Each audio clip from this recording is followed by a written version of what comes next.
Hello, hello. I have arrived. All right. Yeah, we are a few minutes late here. I usually aim to start precisely at 1 o'clock on the dot, but I noticed that my audio was seeming a little bit I don't know. There was something about my mic was a bit off, and I was adjusting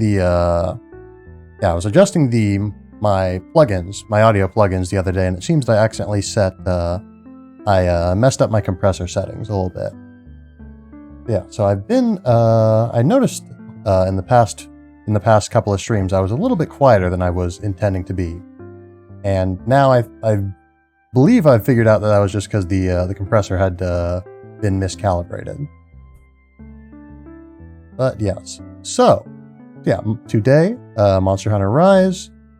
We'll also have some few small changes coming in the next stream. I'll talk about that more tomorrow because it's mostly just going to be a few visual updates around here. And let's see, any other business? Nothing that I need to go over before we start the game. I might need to adjust the game volume itself also, because the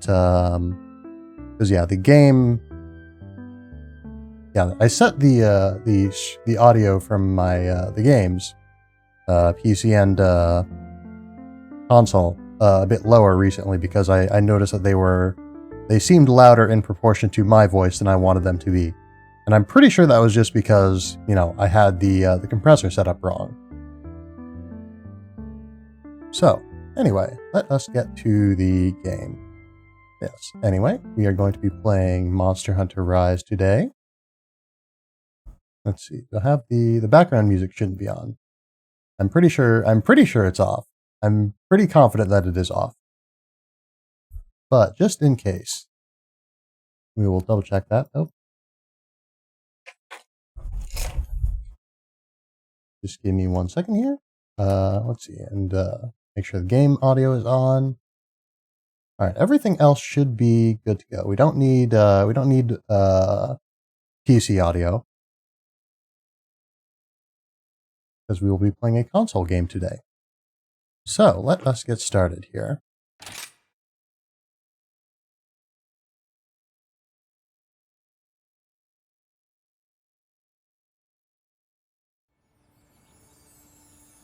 Yeah, I gotta say, it does look a little bit odd for me to just sort of be looking off to the opposite corner, or the opposite side of the screen that the actual gameplay footage is on. So maybe let's move myself over a little bit here.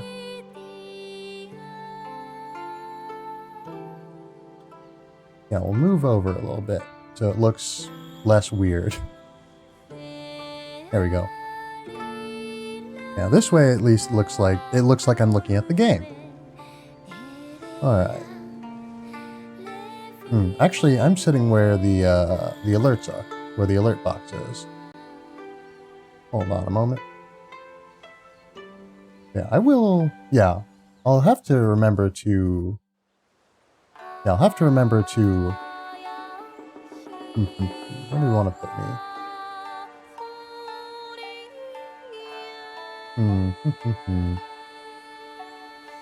don't know, here should be fine. Here should be fine. Yeah, I'll have to remember to implement a new... Because, yeah, I don't want to... the reason it looks like I'm looking over to the left is because I'm looking over to the left. And, I don't want to have to move my television if I can avoid it. I would like to keep everything on my desk in approximately the same position that it is and has always been. So I think I'll have to just make a version of this layout that has the video on the left-hand side if I want to have it set up this way for console games. Yeah. Anyway, let us get into the game. So I have been playing Monster Hunter Rise in my free time a little bit. I got it on release day. So I've been and yeah. Do I want to make a character that looks sort of like me, or do I want to make a character that just sort of looks weird? You know, actually, I don't know. I don't want to make a character that looks weird because then it'll look weird in the cutscenes. So let's make a cool dude. Let's make a cool dude.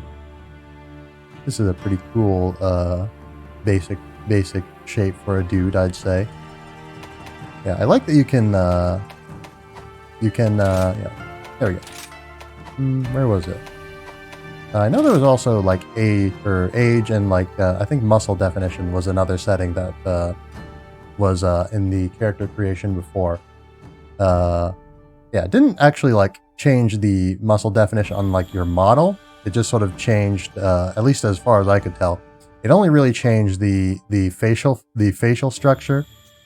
And yeah, age goes all the way down from like 0 to 100. So you could have just a 0-year-old in theory with just a really chiseled looking face if you felt so inclined.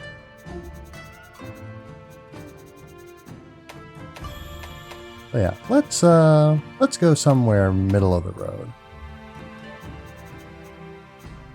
I don't know, maybe not. Because yeah, how far? That's very smooth. That's a very smooth face. Let's not give him a super smooth face or a super rough face. Let's give him 75. That seems good. I don't know. Do we want to be? Oops. Oh yes, I was in randoms or basic settings again. I want to be in advanced settings. Ah, there we go. That's where I saw it. Yeah, muscle definition doesn't seem to actually affect the definition of your muscles, except perhaps your face muscles slightly. Yeah, even then, it's not a huge difference. Well, it is what it is. What do you want to do for hair?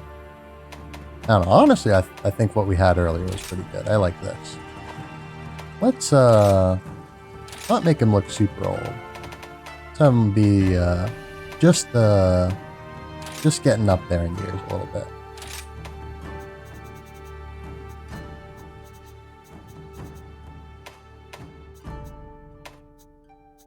Contrast. Oh yeah.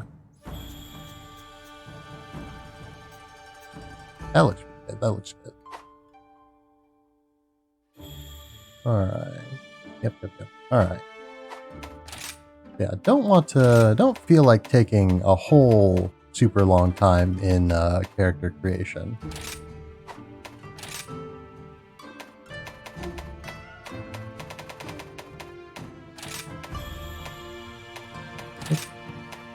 We'll turn contrasts further down. Oop, nope. Not confirm, not cancel. There we go.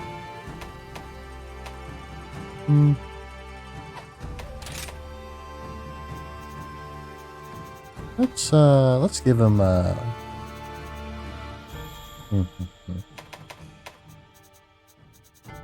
bit of a pointy look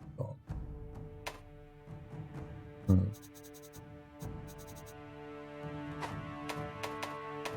Where was there we go, facial hair.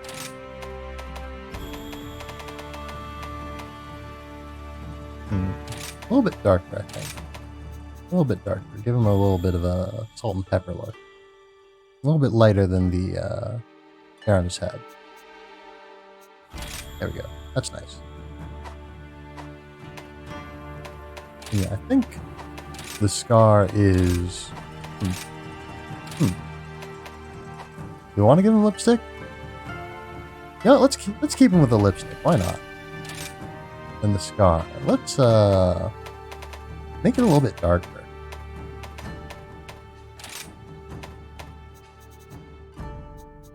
Maybe not that dark. Not that light either. That just looks like paint. What was it at before? Yeah. Is that what it was at before? Did it, No, yeah, because I'd have to confirm it in order to make it. So, I don't know. Actually, I guess it, yeah, it does look a bit like stage makeup if I adjust it very much in any direction. This looks better. This looks better. Give it a bit of a sort of a more of a raw look, I think. That's right. That's good. That's good.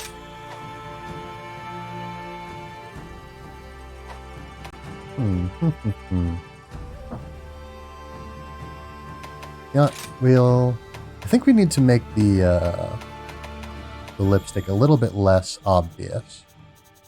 Yeah, okay. Because it does look a little bit odd. But, oh, Liz. Good to see you. Good to see you. Oh, yeah, okay. Yes, hello, Liz. Glad to have you here. All right. Yeah, we'll give him a subtle bit of color on the lips. Not nothing big. And make it a little bit more vibrant.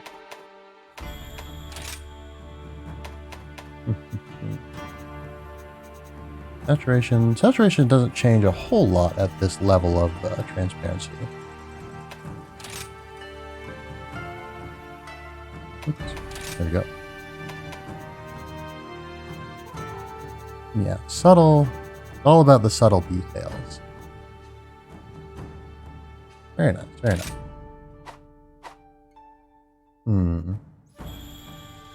How do we feel about this guy's look? I don't super much like where the beard meets the hair. Let's see if we can get a beard that's a little bit connects up a little bit better. Maybe that's just we don't have one. In that case, we might just want to go for I like this. This is nice. Because yeah, the beards do all look a little bit flat. But I guess they are. Where's the... Not this one. What was the one I was looking at a second ago?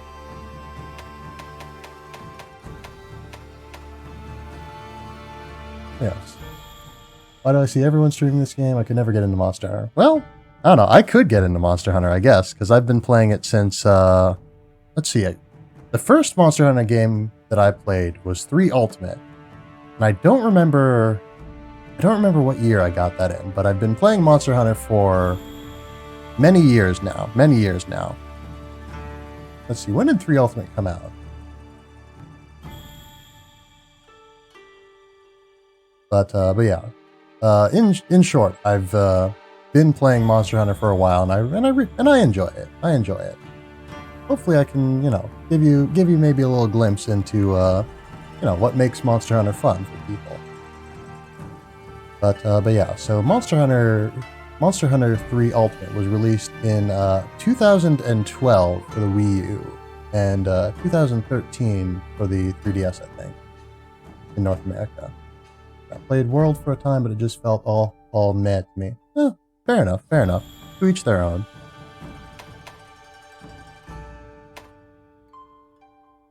Which of these beards was the one that I liked? I should have chosen it while I had the chance.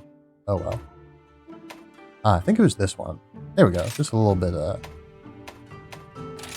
there we go. No, it looks better with a mustache. Give him a bit of a scraggy look. But yeah. Also, how's the audio? Because I've been messing around with that these past couple of streams, and I think I'm pretty sure I messed something up a while ago and made some changes trying to fix it, not knowing what the issue was, and now I believe I've isolated the issue. But yeah, the game, my audio should be good. The game might be a little bit quiet. Is my concern. Oh, did I not? Okay, yeah. Okay, we got the beard. We already got the hair. The voice sounds a little loud, but that could just be my speakers. Other than that, the game audio is fine. All right, let me. It is a little. Yeah, it was a little bit loud on my end, but I was thinking that might just be because I was used to it being quieter before. But yeah, okay, yeah. It's definitely louder than I want it to be now that I'm looking over the settings again. So let me just turn it down just a little bit. Oh, that's too much. How's this? I'll talk a little bit more so you can get a better idea of what the general volume level is.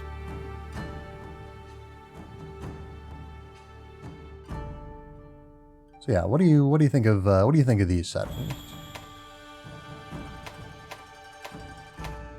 Yeah, I like that you can see your character in different lighting conditions. That's nice.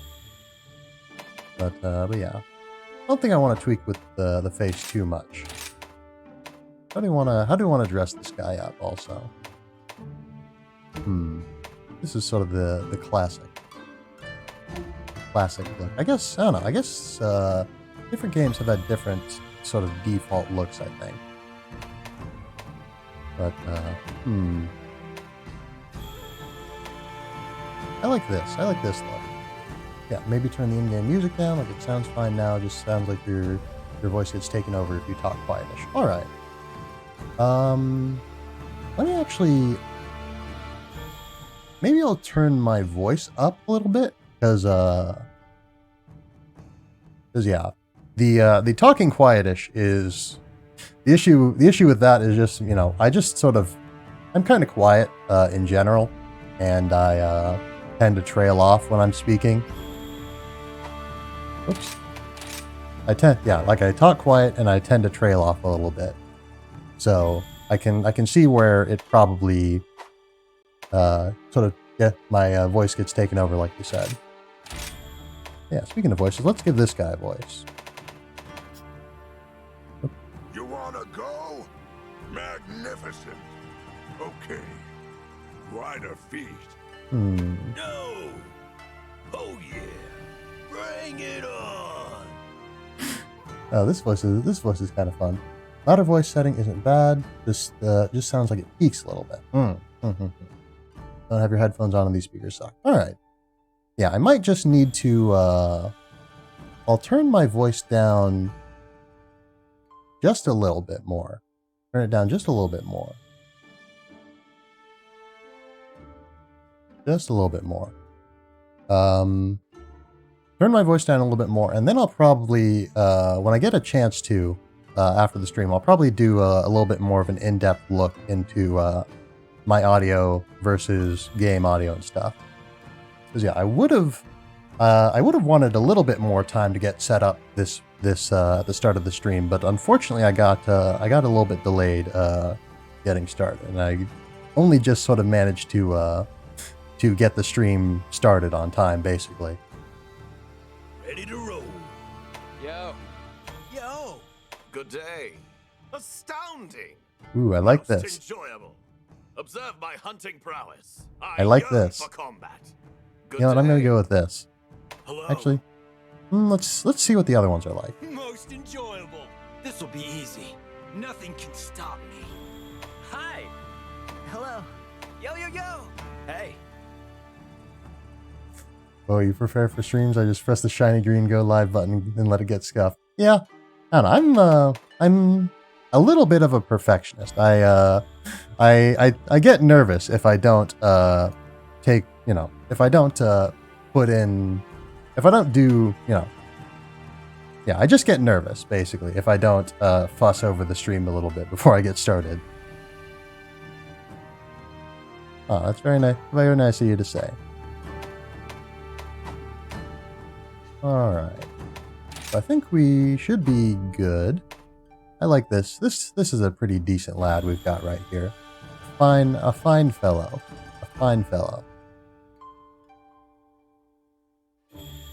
Yeah, I like him. And we'll call him. Let's call him Tiberious.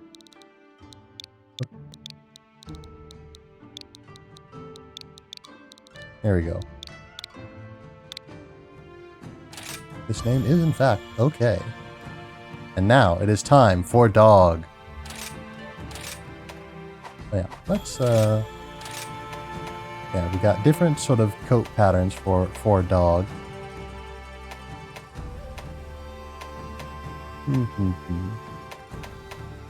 I like this pattern. I'm feeling this. And we'll give him, we'll give him sort of a, we'll also have a cat after this, but we will give the dog sort of a blue color scheme. We'll give the cat a sort of golden color scheme. so that it can match my color scheme, and I can match with my lovely pets. Up.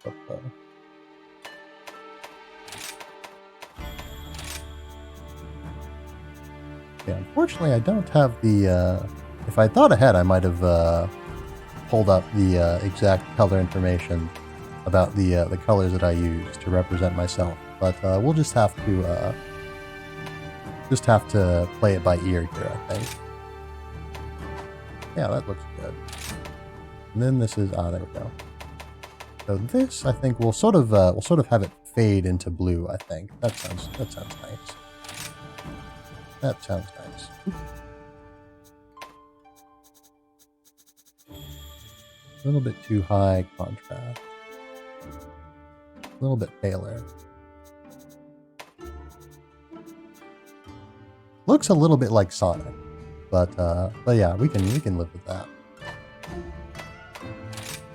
Then what? There we go. Let's give him like little hints of sort of gold on the on certain parts. Nope, not quite that. Not quite that.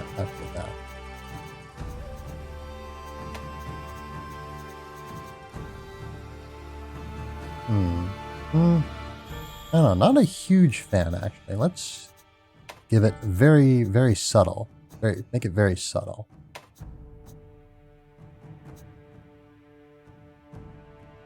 Yeah, I like this. I like this. Alright. Let's turn down the saturation a little bit. Probably make it a little bit more yellow. Now it's coming out a little bit gray.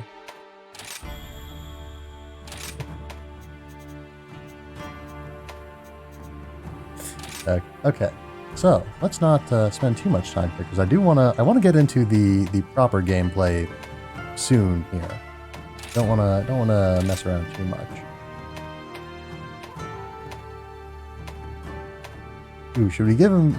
Let's give him a scar on his eye to match my hunter's scarred eye. I like that. Yeah, I like this. I like this. And ears.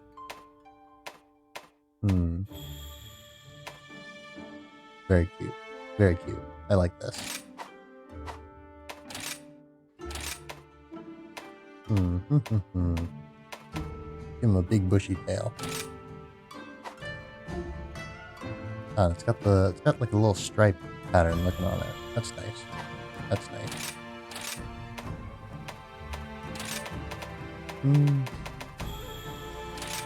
I like the gray. I like the gray kind of look. That's good. That's good.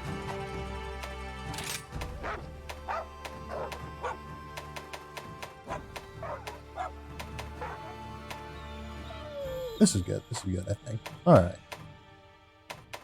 Yeah. This is a fine dog. A fine dog. What are we gonna call this guy? What should we name our dog, Liz? Well, I say our dog. I guess it's my dog. But you're gonna participate in the naming if you feel so inclined.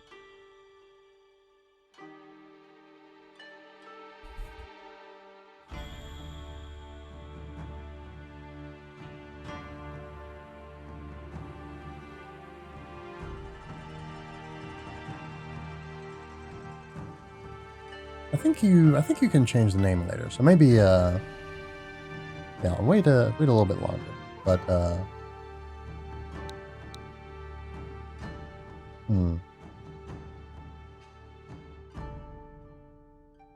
yeah, let's call him oops. If we're gonna name the hunter after me, let's name the dog after me too. Why not? And now it is time for Cat. What do we want to do for Cat?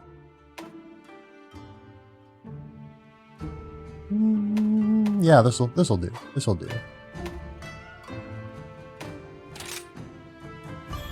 And yeah, give the cat sort of the golden color scheme.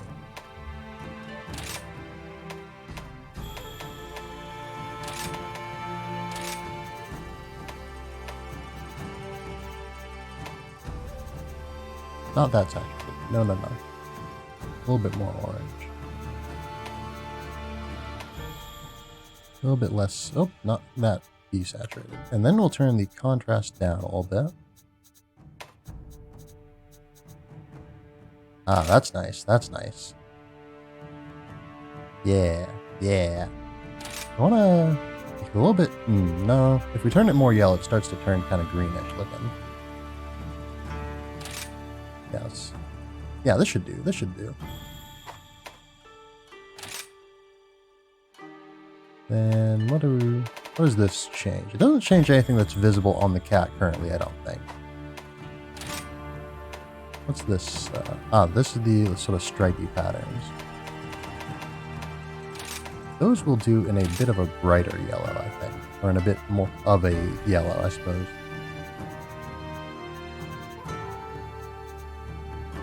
Not quite that bright. Oops.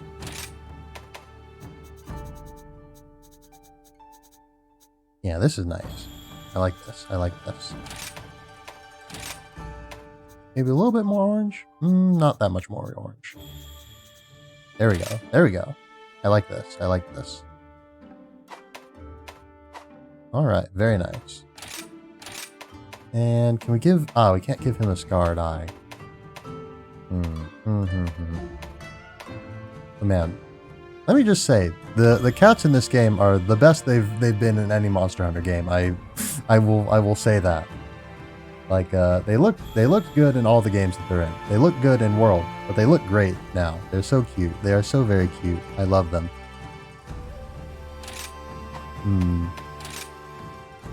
Yeah, we'll keep them with the blue eyes. I think we'll change both. Oops. Keep them blue, but we'll make them a little bit darker.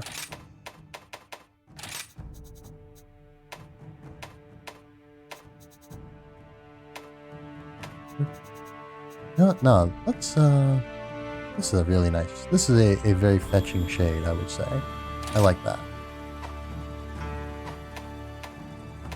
Ears.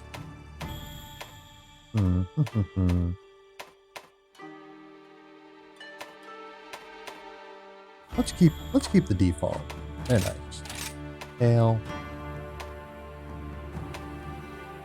I like this. I like this. Clothing. We'll make it, oops, not that light. But we'll make it a little bit lighter than, actually, because yeah, if we make it lighter, then the patterning on it doesn't really show up. So maybe, let's see, let's make it, yeah, sort of an earthy tone, Yeah, that's nice. I like this.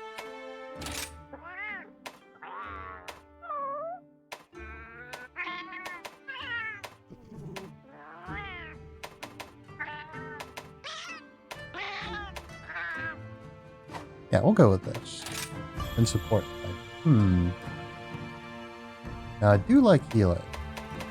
But even more than that, gathering is sort of the my favorite cat type whenever there's been, a support type that you can choose for your Palico has always been gathering, because I like getting more stuff. I like getting more stuff without putting in additional effort into getting that stuff.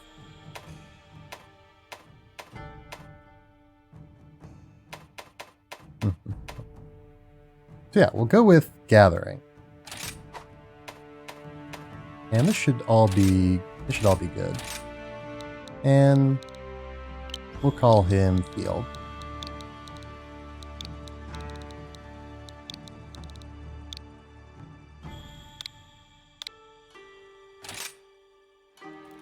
All right. Look at all these fine fellows. Very nice.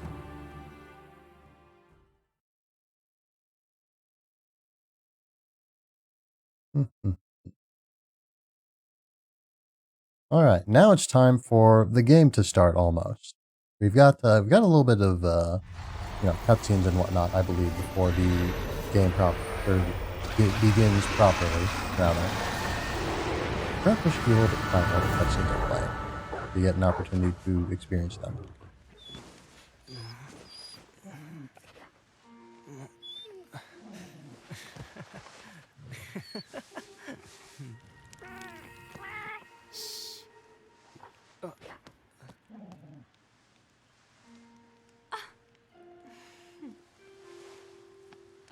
dear. Looks like we've been caught in the act, Minato. Quite disappointing, Hinoa. I really don't see how anyone could have noticed us. It was a perfect display of stealth. That's why we expect great things of you. You're always razor sharp. Well then, I guess we still have a lot of training left to do. What? You don't want us sneaking in? Oh, come on. This is Kimura. We're all practically family here. Besides, Elder Fugen is looking for you. So go get ready. Can't keep him waiting.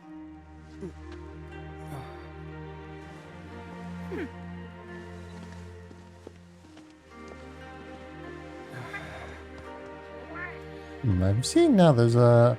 I have a lot of trouble distinguishing between Hinoa and Minato. I very often forget which is which. But I'm noticing there's a lot of sort of subtle ooh.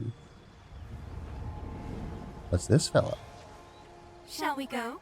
But there's a lot of the main factor that I used to distinguish between them was just their hair decorations before. But I'm noticing that there's a lot of title screen. Yeah, or not title screen, but logo. But yeah, there's a lot of subtle little differences between them in their outfit. Like, I wouldn't, I would not presume to be confident enough in identifying them to be able to say which was which. But one of them had like longer tassels than the other on like the back of her outfit and whatnot.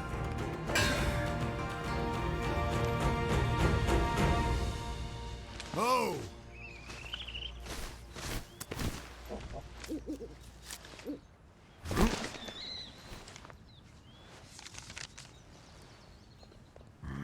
Elder Fugen, we did like you asked.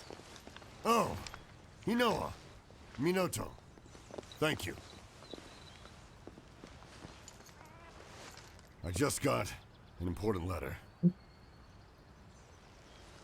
It looks like we've got a rampage on our hands. So it's finally beginning.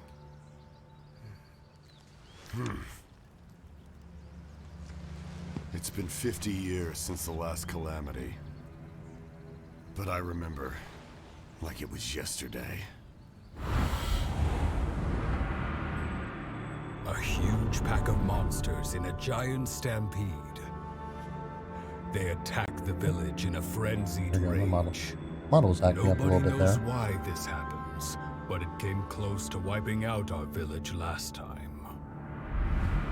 How to avoid talking over I Fugen. think it's time. We paid a visit to the stronghold. We have to protect the village. There's nothing to worry about, Elder Fugen. All of us, everyone in Kimura, we've all been training for this moment for our entire lives. Hinoa, we should start preparations right away.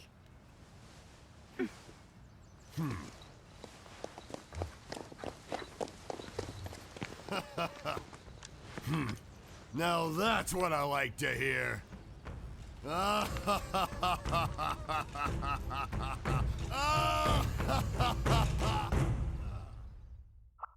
So, Now, Tiberious, rampage and all aside, I've got news for you. great job. Got a message from the guild this morning. Says that you are now a certified hunter.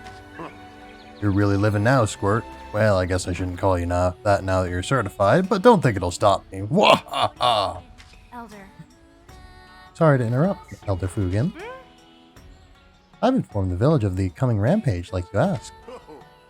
Ah, yes, thank you. Congratulations. By the way, Tiberious, I overheard the good news. You're finally an official hunter? Wow, congratulations. Yeah. All you need to do now is register with the guild so you can start accepting all those quests. To do that, you need to speak with Master Hojo in the Gathering Club. But first, But that can wait. First, we go shopping. sure. You'll be needing the help of other villagers if you want to succeed out in the field, so follow me. Let's start there. Now, where should we start? Aha, of course, the Marketeer of Mystery, Kagero the Merchant. Yep. No tutorials, I'm good. Yeah.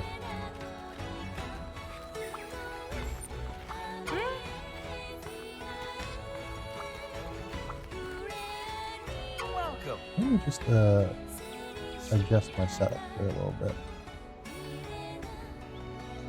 Oh, oh, there we go. That's better. That's better. Anyway. Greetings, Master Tiberious. I was just informed that you've been accepted into the guild. Felicitations. Here you will find restorative cures and other such items to aid you in your hunts. I often diversify my stock and provide special offers for hunters too. I think you'll find them most agreeable. Tiberious sometimes offers items at half price, and that's when you can pick up some real bargains. I always hold off on buying what I want until the sale. Then when it's on, I swoop in like a Rathian on the trail. Oh. I have often sensed Lady Hinoa's sharp gaze on my back. Now I know why. Sure.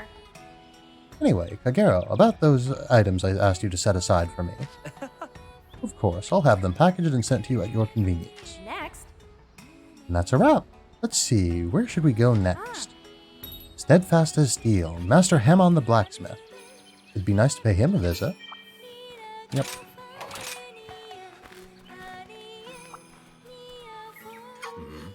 What do you want? Noah, what is it? You can see I'm busy here preparing for the rampage. Now, Master Hammon, this time I've come to tell you the good news. Tiberious has been accepted into the Hunters Guild. The village now has a resident hunter we can all count on. Isn't that great? I see. Well then, Tiberious, allow me to congratulate you. The equipment we forge here is what makes a hunter, in part, and can make or break a hunt. It's what represents our village, too. A hunter who can't wield Tatara steel isn't fit to fly the banner of Kimura. You'll find whatever you need here. As for crafting and refining gear, well, we can talk about that later. Oh, since we're here, that reminds me. You can hire buddies at the Buddy Plaza up ahead. And Master Hammon's grandson, Iori, manages the place. Why don't you talk to him later?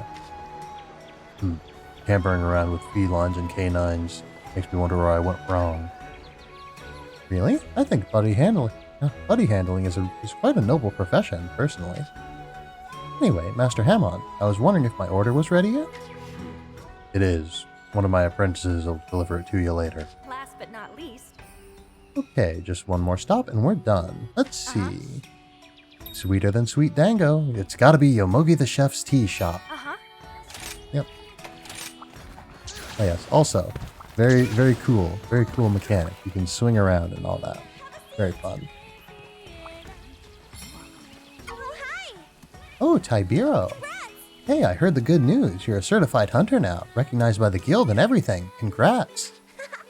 Before you head out on a hunt, make sure you stop by and eat some bunny dango. You'll never taste anything yummier in your life, and you'll get your juices flowing for a hunt. Yomogi's bunny dango really are yummy. So yummy, in fact, I can't stop eating them while on the job. Sure. Oh, just thinking about them gets me all excited and... Yomogi, the usual. Please and thank you. Of course, Hinoa. One super duper mega dango order coming right up. Thank you. Tiberious, I had a great time on our shopping trip. Thanks for accompanying me. I had the things I ordered from Master Hammon and Kagero delivered to your item box. Surprise! It's just a little something for me to celebrate you becoming a hunter. Come back when you're done with your registration thingy, Kay? Oh, what about the bunny dango? Sorry, those are all mine. I'd share, but a girl's gotta eat. Hey, you should equip a weapon already. I want to see what you look like in your full hunter getup. What do you think? Good idea. How about you just try on that longsword I just got you? Well, I will try it on, but I do not intend to use it very much. I don't know. I've never been super keen on longsword. Nothing against it. I just, don't like using it. So cool. That gear really suits you, Tiberious. You must feel a ton braver now, right? Ride that high over to the Gathering Hub and get yourself registered as a hunter. Once you talk to Master Hojo and get registered, you can start going out on real live hunts as a real live hunter of Kamura. Exciting. Go visit the hub. I have to wait here for my order, so off you go. I'll be in my usual spot. Come see me when you're done. Come on. Alright, not using the longsword. We will get the chance to, obviously, change that. Oh, no, we won't get the chance to change that right now. Alright, so you do have to go to the hub first. Ah, Sheppy Sheps. It is going very good. Thanks for thanks for asking. How's it going with you?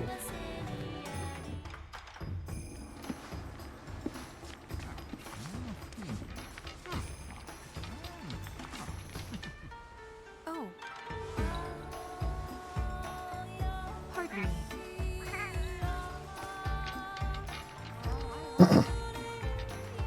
I don't know, I need to more water.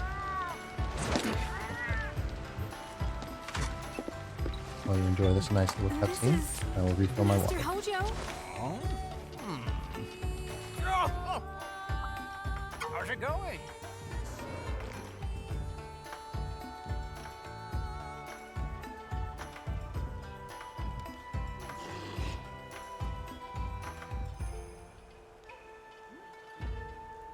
Alright, we're back.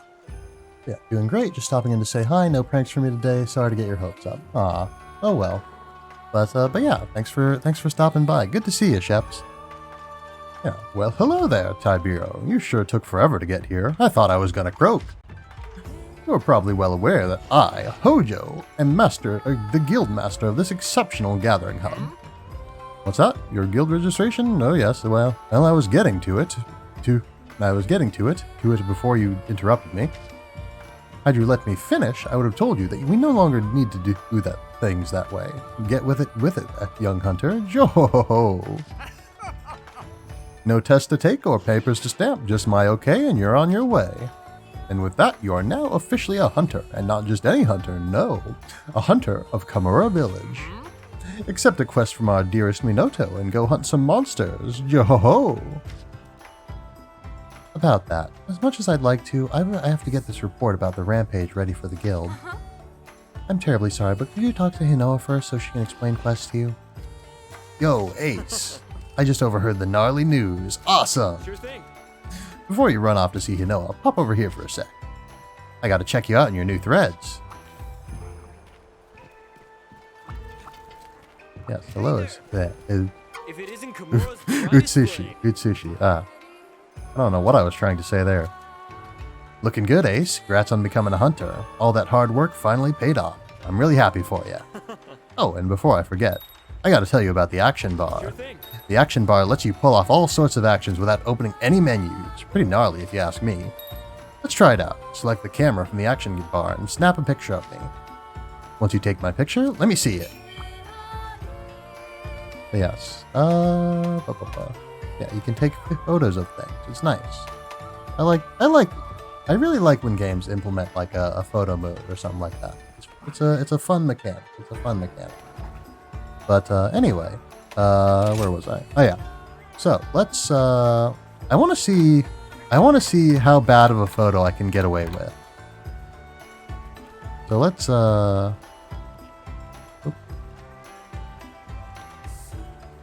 yeah, I can zoom in. There we go. So let's take a photo of like his knee.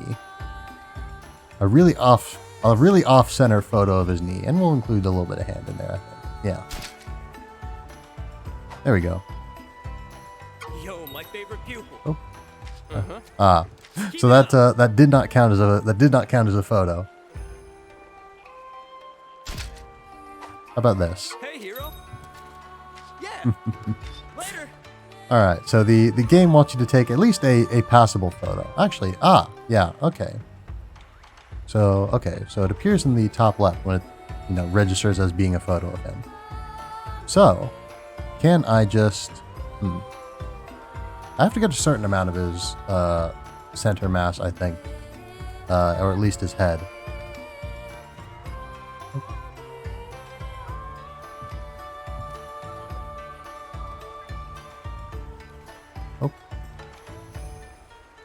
Oh, yeah.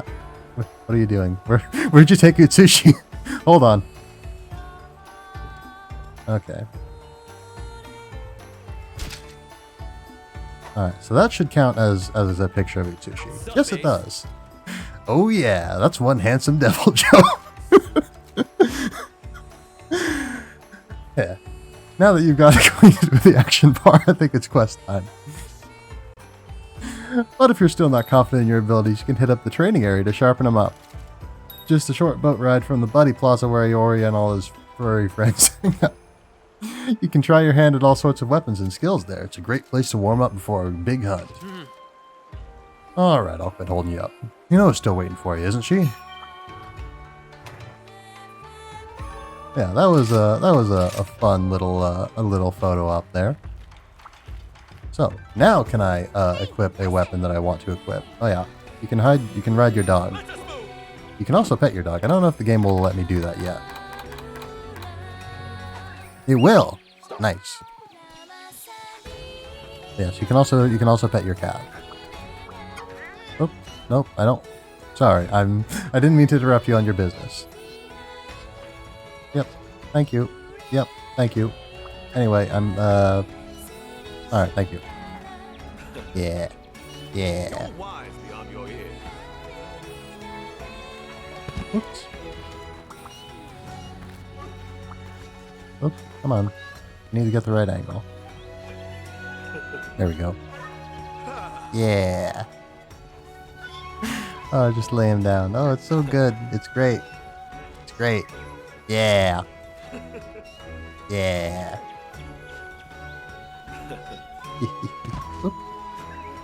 Alright. Alright, let's get back to business. Alright. Hey, we can equip a weapon. We can equip a different weapon.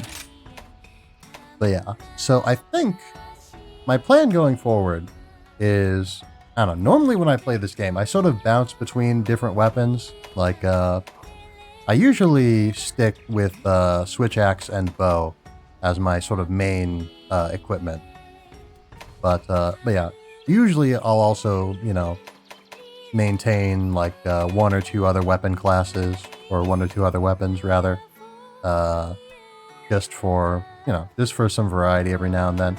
I think for this playthrough, for the purposes of this stream, and for the purposes of mostly just, you know, not having to do a lot of theoretically superfluous hunts to just gather more materials to upgrade more weapons, I think for now at the very least, I'm just going to switch with Charge Blade.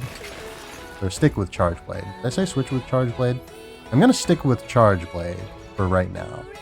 Because, I don't know, I feel like it's a good balance between a weapon that, it has a shield, for one thing. I like that it has a shield, because that allows me to get away with a lot more recklessness than weapons that don't have shields allow me to get away with. But yeah, so we'll stick with Charge Blade for right now and for the immediate future. And then going forward, I might pick up another weapon or two. But like I said, I want this to proceed at a pretty reasonable rate. So normally my Thursday streams, I don't bother too much with trying to like achieve any real level of completion in the games. Like my Thursday streams are usually just a very laid back sort of stream day for me. I try to make it such. And let me just adjust my monitor real quick. It's getting kind of funky again. Gotta recalibrate here. There we go. That should be better. Anyway, so as I was saying, yeah, Charge Blade. I'm gonna use Charge Blade for now. Oh yeah. So on the topic of Thursday streams, normally I'm a little bit more laid back with my playthroughs on Thursday. I don't have particular objectives and whatnot usually in Thursday streams. But for Monster Hunter streams in particular, or Monster Hunter Rise streams, these Thursday streams, I kind of want to treat this sort of the same way I treat my Monday and Friday streams, my Hollow Knight streams, because once I beat Hollow Knight, and I don't know how far along I am to Hollow Knight in absolute terms, so I don't know how long it'll be, but once I have beaten Hollow Knight, I will almost certainly pick up Rise to replace it. So just that's also why I am starting up a new file here, because for my sort of main series streams, I like to play the game start to finish, go along with the story, all that, So yeah, so I have you know, like on back on, what was it, Tuesday or whatever. You know, I did a test stream of Monster Hunter. I played on my personal character. You know, played around a little bit with them. But yeah, so this character will be sort of my stream character. I might play Tiberious here a little bit off stream, but just to collect materials and such. Oh, pardon me. Yeah, just to collect materials and stuff. Because yeah, I want to proceed with the story at a little bit of a brisk, well, not a brisk pace, but you know, I don't want to belabor the point too much, basically, and that's why I want to stick with at least for now, again, just one weapon. Gonna sip real quick.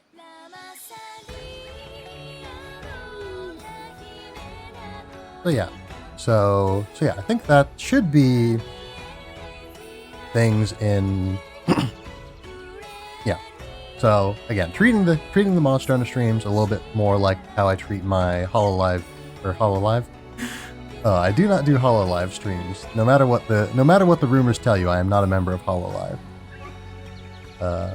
Nice if I was though. Anyway, my Hollow Knight streams. I'll be taking this a little bit more seriously, like my Hollow Knight streams, and I think probably going forward, I might just alternate between, you know, doing more Monster Hunter on one Thursday, then doing just another more casual, just whatever game I feel like playing again, or whatever game I feel like playing on the next Thursday, and we'll sort of go back and forth on that until, you know, Monster Hunter Rise sort of completes its ascendancy before it rises to the position of being my main game once Hollow Knight is done. So let's not, as I said, let's not belabor the point too much at this point. Let's just talk to Hinoa. Yes, this is Hinoa. This is Hinoa. This is a reminder for myself, not for you. This is Hinoa. It's a good day for a hunt. Oh, Tiberious, already completed your hunter registration? Great. I retrieved your Kohoot from Elder Fugan earlier. It's so cute. You're gonna love it. Kohoots, like buddies, will help you out during quests, but in their own little way. Yes. Yeah. I like these little guys too. They're great. Yeah, you can pet your Kohoot too. Yep. Well, how about we give your feathery friend your new feathery friend a name? I think I have run out of name elements to give this fellow, unless I want to call him Eos or something, or Dur, and I don't want to call him either of those things. What's a good name for a Kohoot? What's a good name for this owly boy?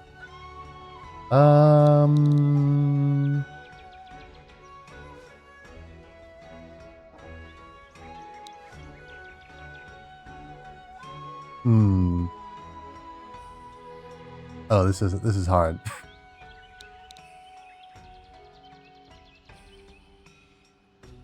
We'll just go with Kohoot for now. I'm very confident that you can change the name.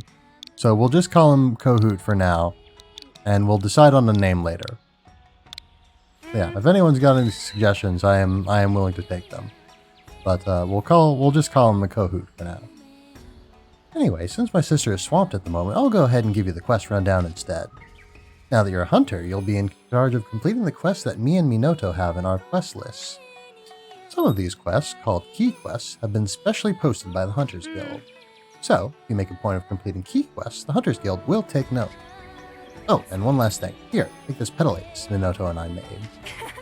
As you may be aware, petal aces are protection charms woven from a local plant called a sending sprig. Pollen carried by spear birds will enhance your petal ace, strengthening your abilities. Read it with care. Yep. Yeah, you get little, yeah, you can collect buffs from little birds and such. Oh, I think Minoto should be wrapping up her report right about now. But I need to get back to work myself. Once you're ready, you can start taking quests from either of us. Hold on, you can't go sorry, this is a different character. We gotta give him a different voice. Hold on, you can't go prancing off before my introduction. What's this voice I'm giving him?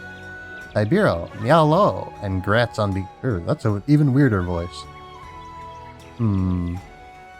Congrats on becoming a hunter.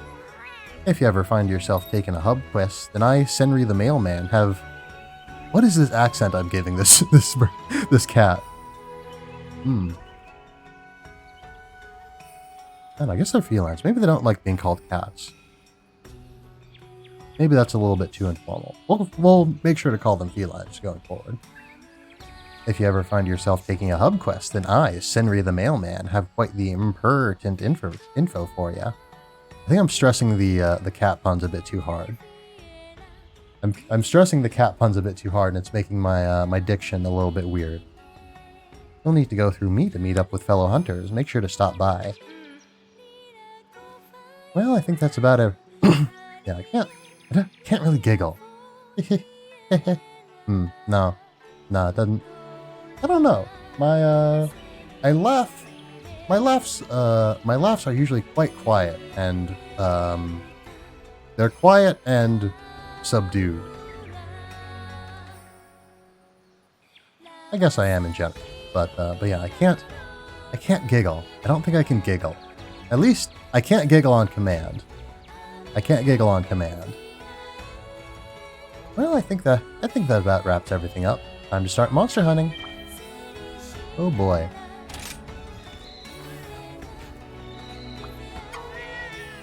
Yeah, hello there, Tiberious. Been waiting on ya. Got some info that's vital. No, crucial. No, paramount. Paramount. Because it's paramount, not paramount. Were you just about to hit up the gathering hub so you can get a hunting party together? Yeah, about that. I got some bad news for you. You see, when the rampage is near, it's forbidden for hunters to leave Chimera. And outside hunters won't be able to enter either. In other words, Chimera is offline. But if you want to form a party, I can send a special type of message. I have a special type of message I can send to get hunters to hightail it here. If I send the message, Chimera will be online, and hunters will be able to enter. Just don't ask me how it works. I couldn't understand it myself. Something to do with spiderwebs. Anywho, come to me whenever you want to swap between offline and online. By the way, did you talk with the Minato about online quests yet? If you haven't, better get your tail in gear so you can get hunting with all your friends. Yeah, probably end up hunting with some other friends of mine. I might, other streamers.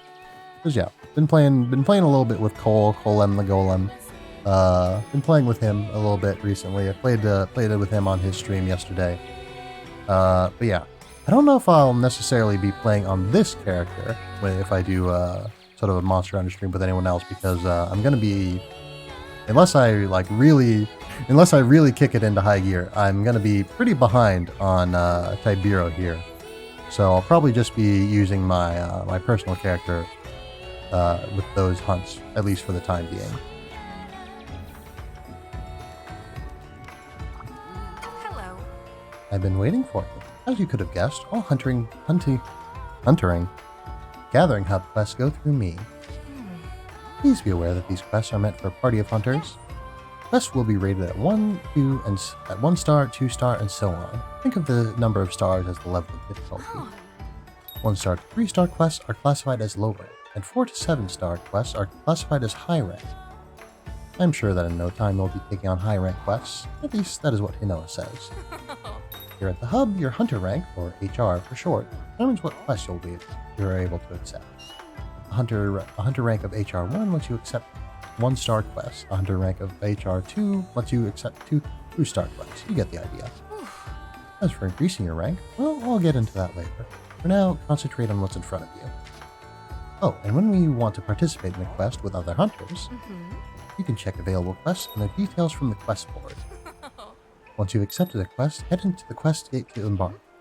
Oh, I mentioned earlier that gathering hub quests are for a party of hunters, meaning 4 hunters.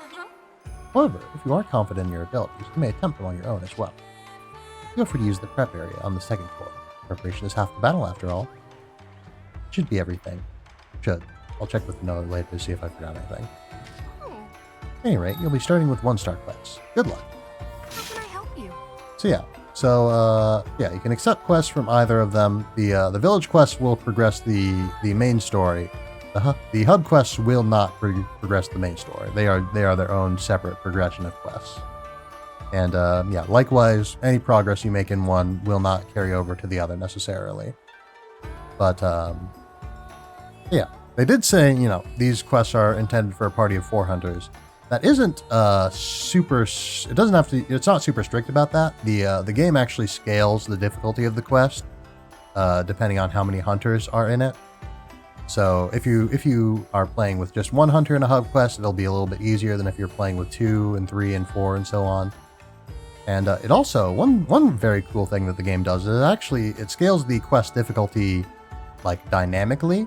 So if you're playing online with a friend and they like disconnect for whatever reason, then you can, you know, keep going with the quest and it will automatically reduce the difficulty slightly with to accommodate the fact that there's only 1 hunter hunting now. Yeah, and that's very cool. Yeah, older games didn't do that, and also they I think they only scaled with like if you had 1, 2, or 4 hunters. There wasn't a specific sort of hidden difficulty for if you had a party of only 3 hunters. So yeah, very cool that they do this. Yeah, I guess I am sort of glossing over the tutorials here. That's mostly just because I've seen them already. I don't know, maybe I should linger on them a little bit more just in case any of you aren't as familiar with these. Because I like to be, I don't know, my sort of, how do I put this? I'm inspired by, a lot of my sort of presenting style is inspired by like Let's Plays, and when I watch Let's Plays, I usually like to watch, more so than like blind playthroughs, I like to watch Let's Plays by people who are pretty familiar with the games and, you know, like, and can explain sort of, you know, the particulars of them and whatnot.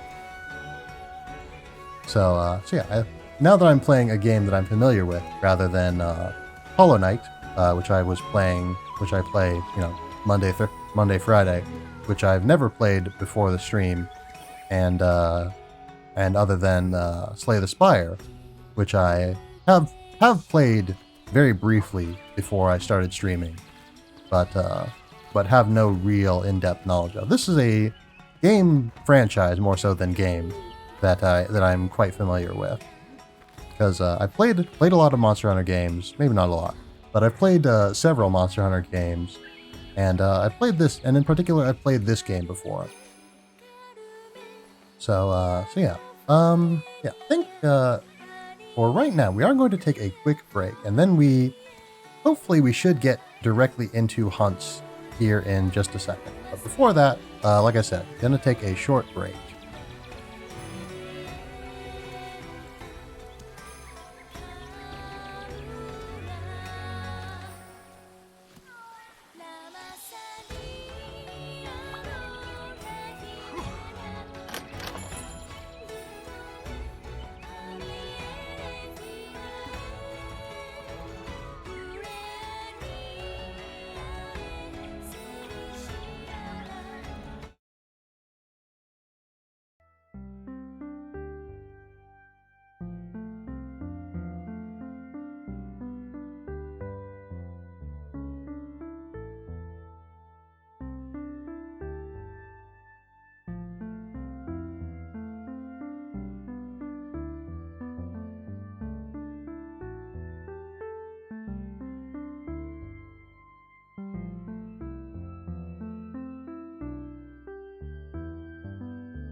Alright, let's get back to business.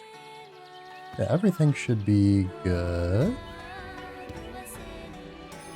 Yeah, I think we're good. I think we're good. Alright. Where was I?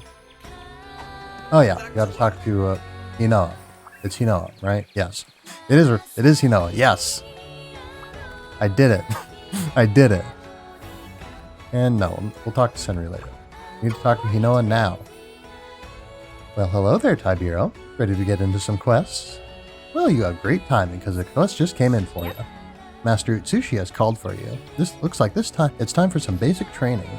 He was so pumped up about being a real instructor. He kept going on about being ready to thrash. It seems Elder Fugen may have had a hand in it as well, although I was told to keep that part a secret.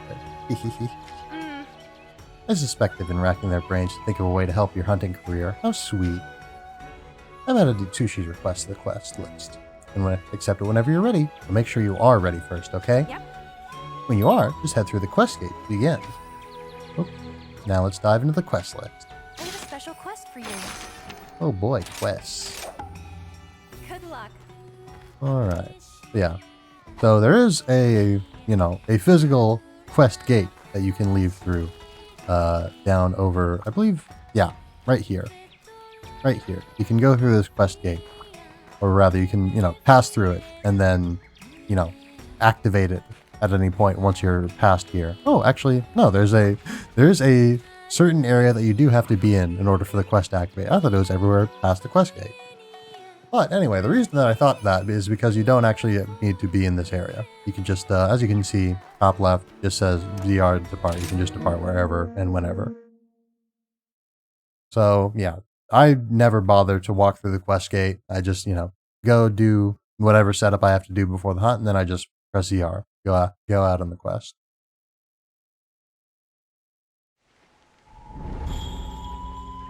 Yeah, here's the best part.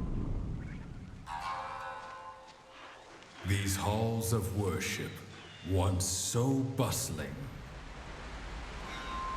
now home to monsters, stalking and rustling.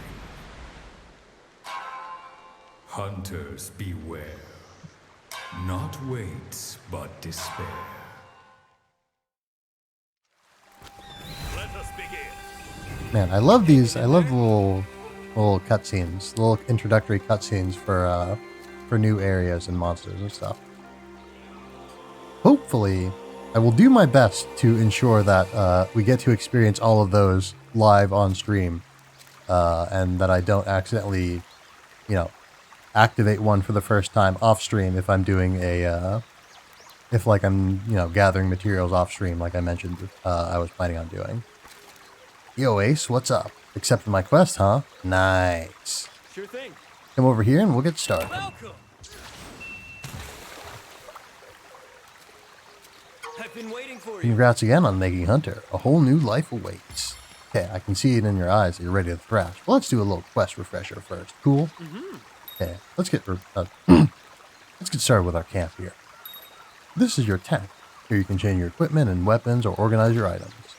If you want to bail on your current loadout, you're free to switch your gear inside. That over there is the supply box. It's full of useful items that will aid you during your quest. And everything in there is provided by the guild, so feel free to take and use whatever you want. And that's it for the camp. Let's move on to the next part. I'll meet you down by the river past the lake. If you get lost, just look for my icon on your map. Yep, thank you.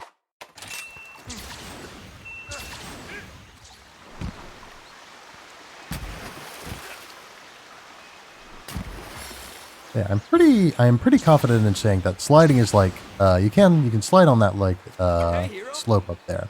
Sliding is basically the fastest form of movement that I'm aware of. Yeah, even like wire dashing and whatnot is, I think, actually wire dashing might be a little bit faster, but you can't do it as much. You can only, wire dash when you have wire bugs available, and we'll talk about those in greater detail later, probably later in this very tutorial. But yeah, sliding is very fast. It's even, as mentioned, you can ride your dog, and your dog is faster than you can walk. But the sliding is even faster than riding on your dog.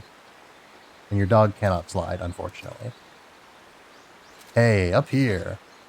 All right, let's talk wire bugs. All right, I was completely correct. Also, my model lost tracking on me. Are we good? Are we good? I think we're good. All right, let's talk wire bugs. These bodacious bugs are a must in any hunt. Use them right and you'll be able to zip around to pretty much anywhere you want to go, even on top of this boulder. Give it a shot. Yep. But yeah. Yeah, you can also use your wire bugs to do cool moves. Yeah, and you can run up walls and whatnot, and I didn't get a very good shot of me running up this wall, unfortunately. But it is what it is. Hey, look at that, you're a natural. Next, let's talk about buddies. Today I brought my Palico and Palamute, Flash and Rumble, with me. They'll be lending you a paw for this part of the training. First, try mounting Rumble, my Palamute. Palamutes are swift as the wind, so if a monster gives you the slip, pop on your barking buddy. Alright, I'll be waiting for you up the trail. Meet me there. Yep. So yeah, you can go up to a Palamute, you can hold A while standing near him to get on him. You know, here are the controls, basic controls for riding and whatnot. You can use items while you're on your Palamute. Not all items necessarily, I don't think. But yeah, recovery items. It says whetstones. Some other items. I was gonna say not all the items covered by these categories are items that you can use more than just the categories listed. But I guess some other items includes theoretically every other item in the game. Just not all the other items in the game at once, technically. But yeah.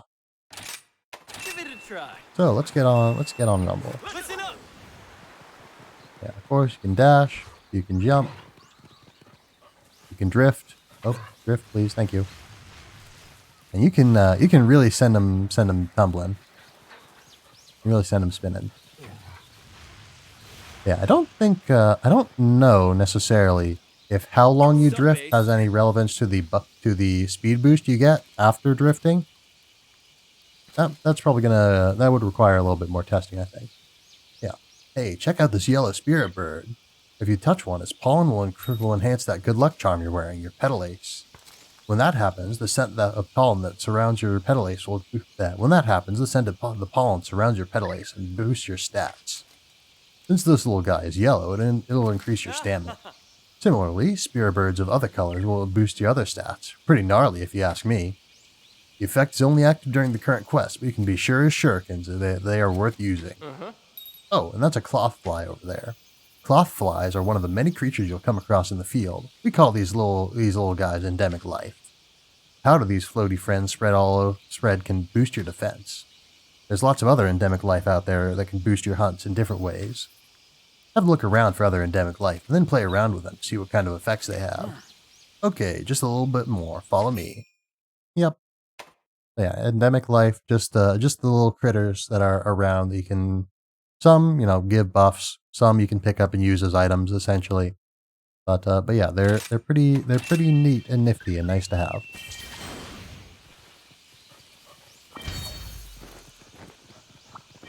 Yeah, flash flies here are, I don't think they technically count as endemic life, but they are useful still.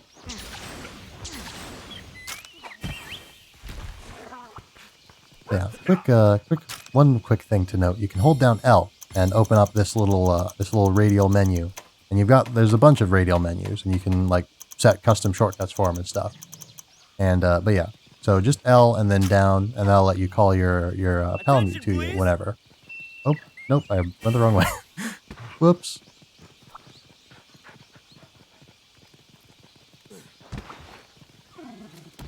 Anyway. Decided to travel on foot this time? Well, just remember, all you gotta do is hold A next to a Palamute to ride it. Oh, I didn't know he had different dialogue if you approached him while not riding. Interesting. And you can even tell him to attack while you're riding them.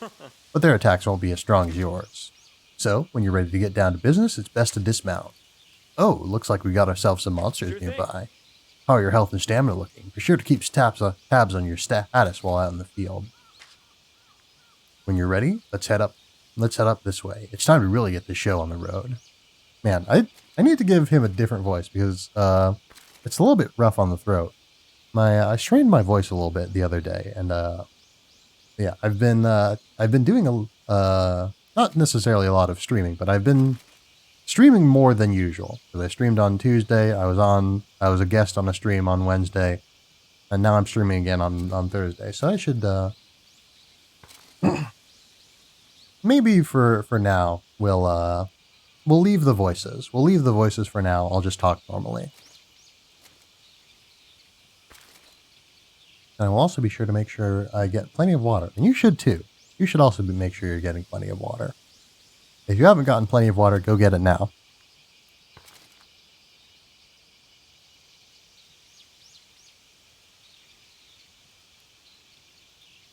Alright, you got your water? Good, let's keep going. Yep, green is your health. Yellow is your stamina. If you lose your health, you lose. Not immediately. You can lose like 3 times before you really lose.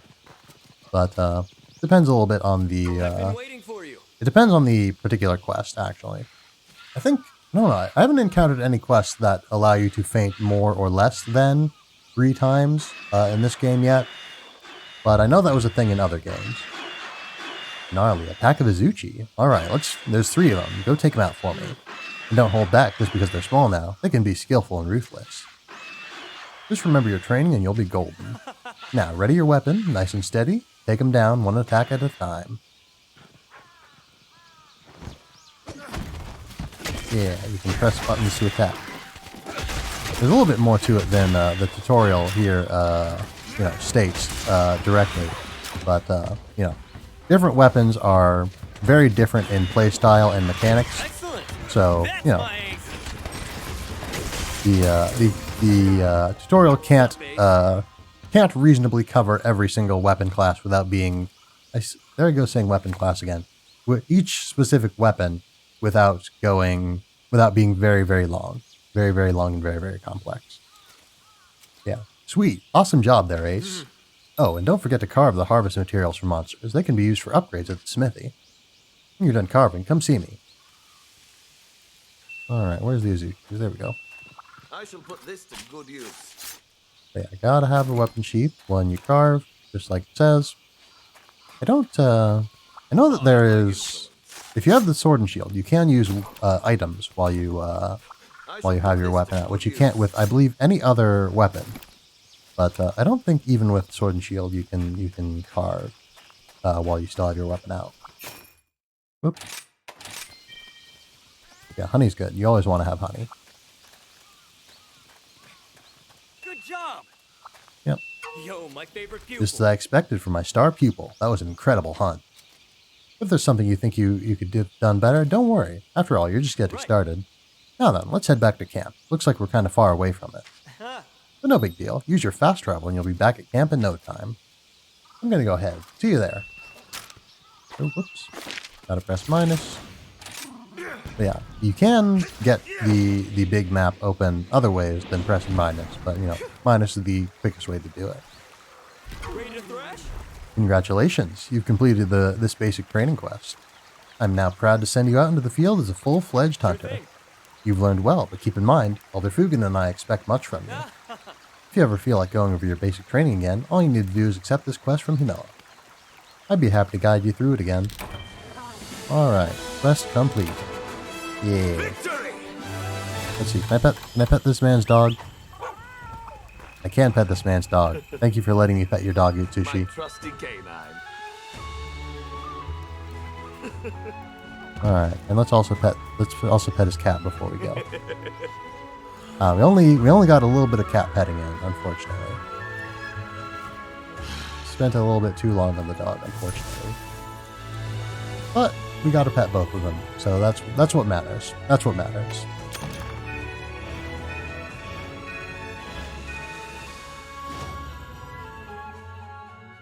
Alrighty.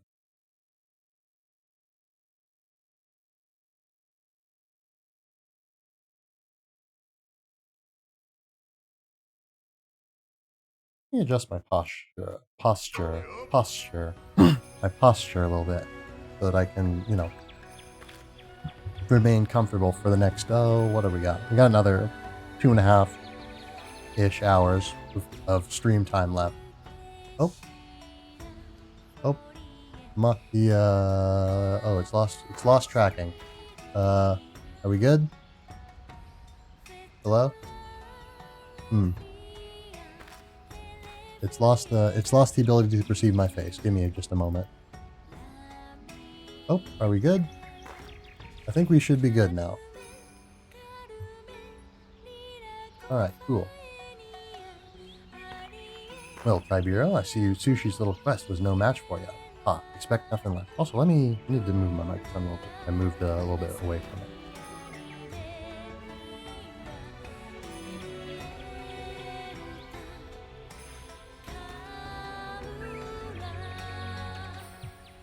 Alright. What you learned today is the very essence of hunting. Wherever the hunt takes you, those lessons will always hold true. Now, you know it should have some 1-star quests ready for you. Well, get to it, and happy hunting. Now, this should be a lot better. Yes. Let's see what you have to say first. Yep. Fail to take your means of protection seriously, and you won't last long out in the field. You can imagine why. Improve your armor by upgrading it here in my smithy. Make sure to bring the needed armor spheres with you. I'll start you off with a few as a beginner's kit. Use them to upgrade your gear. See you later. Yeah, don't know if I'll necessarily be upgrading immediately, because, you know, the starting armor that you get is sufficient for starting off. So, probably won't need to upgrade for a little bit. Oh, hello.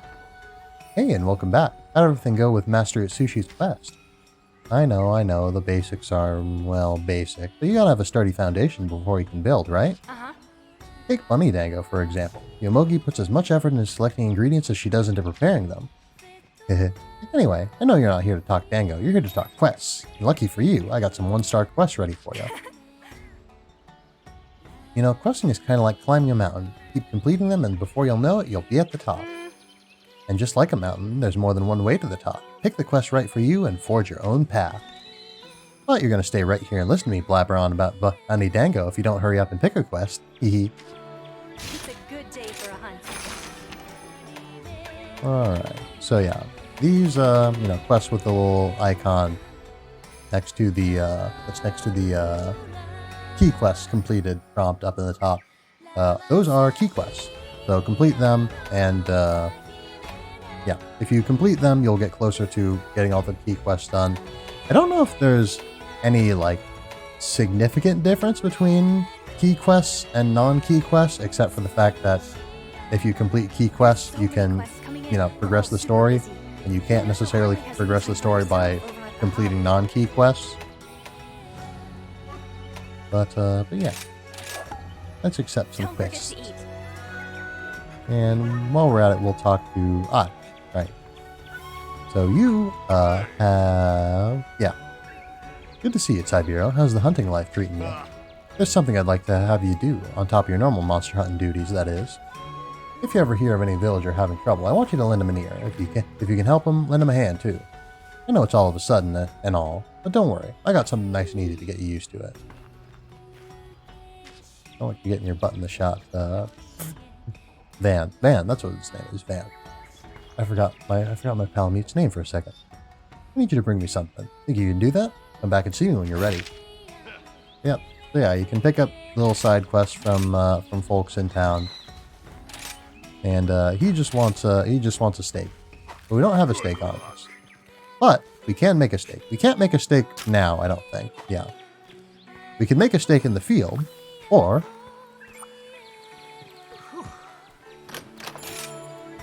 yep, you can transform food materials such as raw meat into rations and such. But yeah. It also gives you Dango tickets, which is useful, because Dango tickets you can use for to get better Dango effects, and we'll talk about that later, probably. Yeah, we'll talk about it now, why not? Using a Dango ticket at the tea shop will cause all of your Dango skill activation chances to increase. So yeah, you know, you can eat Dango to get certain benefits, but it's only a chance that you will get those specific abilities.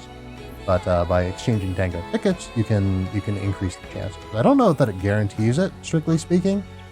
I know in older games there were ways that you could guarantee that you would get meal skills. But I don't know if it's the same now.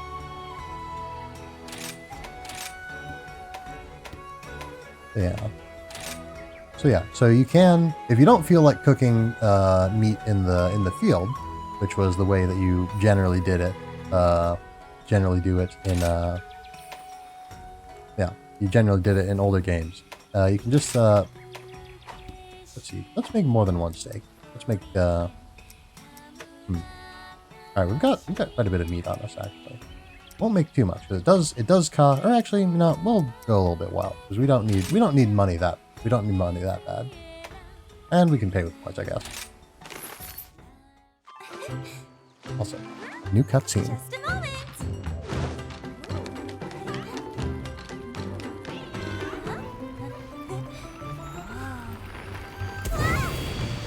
Whoa.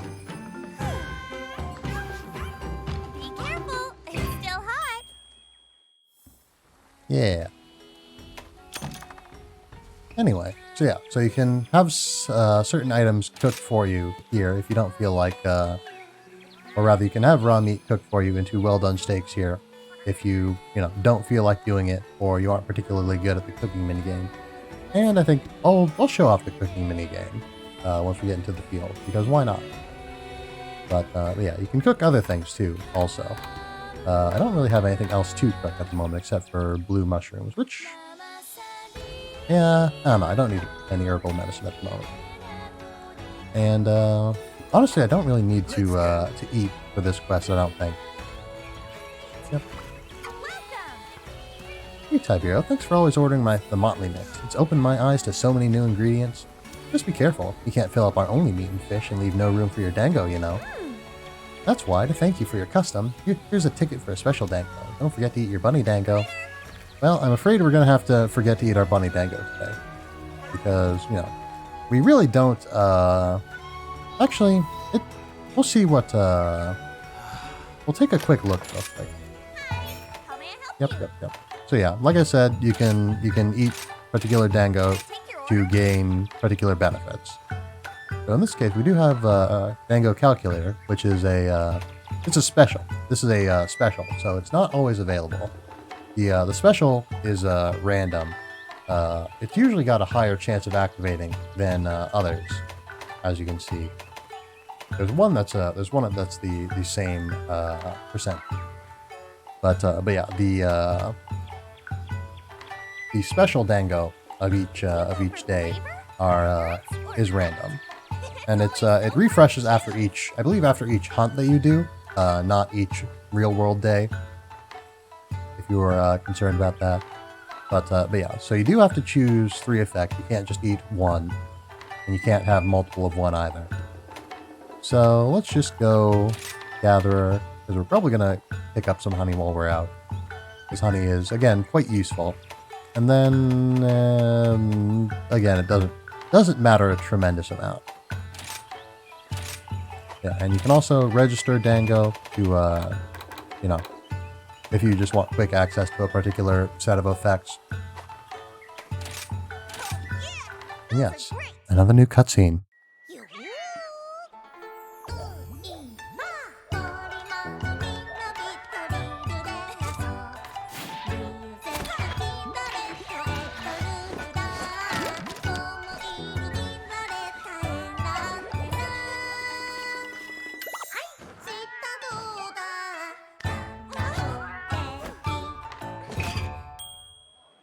Here you go.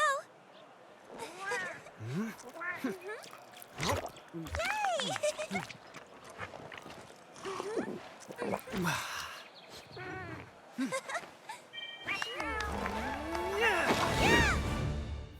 Back to work. Yes, we will not, as much as I might like to, we will not be watching the cutscene every time, I don't think. But yeah, let's, I don't think there's anything else that we need to do before we go out, so let's just go out.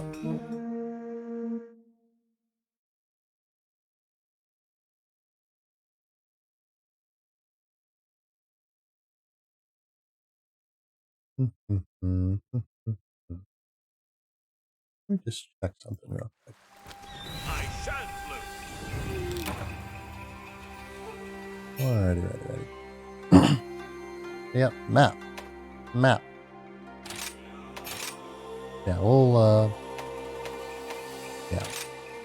I don't know. We should probably go over this. This is a bit less, it's less automatic than the map anyway. So, but just to summarize the map information, you know, as you can see, there's parts of the map that aren't discovered yet. You can just discover those by going to them. You don't need to do anything in particular. Just be there. Then, yeah, delivery quests. You can just pick up items, or rather, you just pick up items, specific items generally. Pick up specific items, and you just need to collect them. You don't need to, as in older games, bring them all the way back to the supply box to deliver them, unless they are transport items, which are items that you like physically pick up in the world and bring them to the supply box. Listen up. Yeah, and we'll show off the sliding here. And then, yeah, on the map you can see precisely where items that you need are and whatnot, which is also another new and very helpful. I guess, I don't think it's that new. I think World did, if not the same thing, it did something very similar. Yeah, here's a better look at the wall running. It's very cool and another very convenient feature, and I've vastly overestimated my my jump here. Yeah, bit of bugs. Those are nice. Good to have bit of bugs. Where? Ah, it's down here. Right. Right. Excuse me. Delivery complete. But yeah, all right.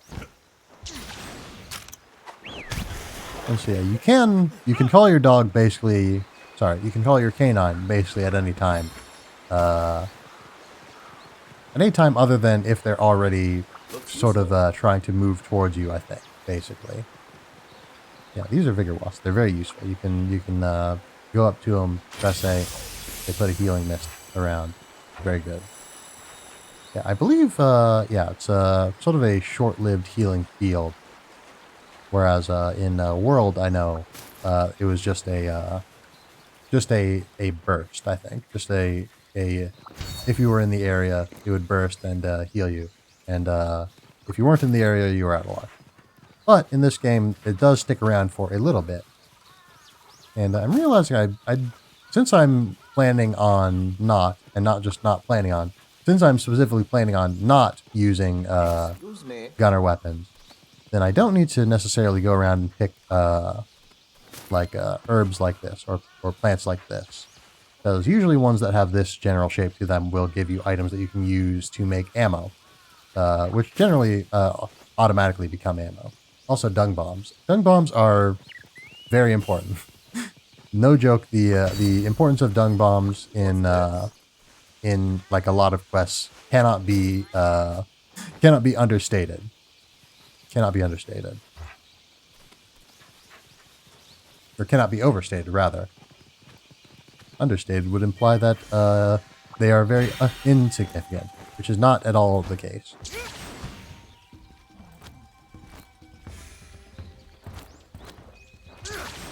Yeah, if you notice that... Oops, I don't have any stamina left. If you notice that sort of... and I can't quite climb up this whole cliff. So, sometimes the game's a little bit... doesn't do a great job of indicating what you can and can't climb up. Because, yeah, surfaces that you can't climb up aren't really marked any differently than surfaces you can. And for what it's worth, you can climb up almost every surface. Oh.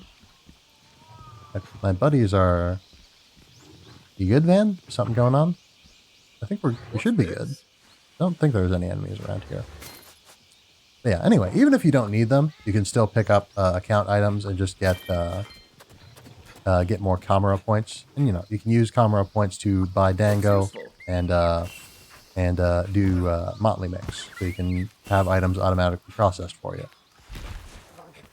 And you can do it for other stuff. We'll get to that in a little bit. But, oh yeah, you wanna... No. There's a lot of stuff around in any given map in Monster Hunter. So, you know, it's nice to to spend a little time gathering things.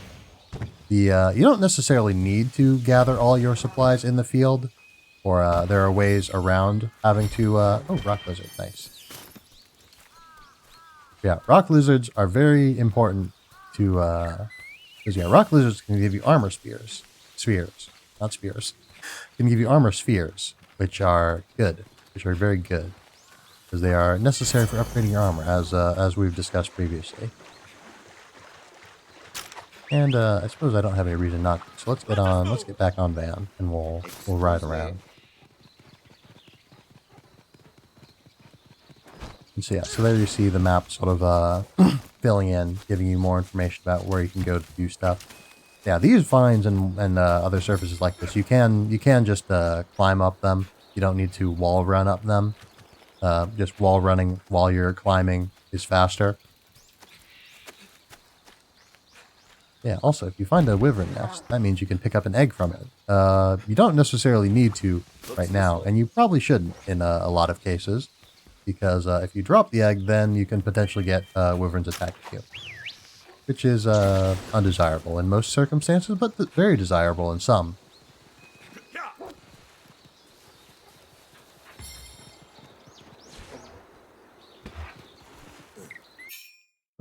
Yeah, great wire bugs are... it's a little bit weird to call them endemic life forms, because for the most part, they're... yeah, generally, they do naturally occur on the map, but you can also place them. Yeah, you place great wire bugs that you received in the village. I haven't really made use of this mechanic very much in the past, because it's not necessary by any stretch. I don't know how useful it is, honestly. You can definitely make use of it. I just haven't, because I haven't felt the need to. But yeah. Yeah, they just, I think I used one in an earlier quest, and you can just sort of, like, launch yourself. You don't have control over where you launch yourself. It depends on the jewel lilies, these little plants here. And the little pollen trail will indicate where you'll get launched if you have a wire bug there and you use it. I don't know if great wire bugs that you placed last forever or not. Pay attention to your stamina. Where's oh yeah.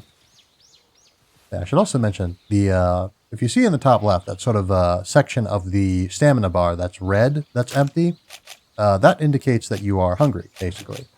And you can make yourself less hungry by eating. In particular, you can also... one of the best ways to restore your stamina is to cook and then to eat. But first you gotta cook before you eat. You can't eat raw meat. No.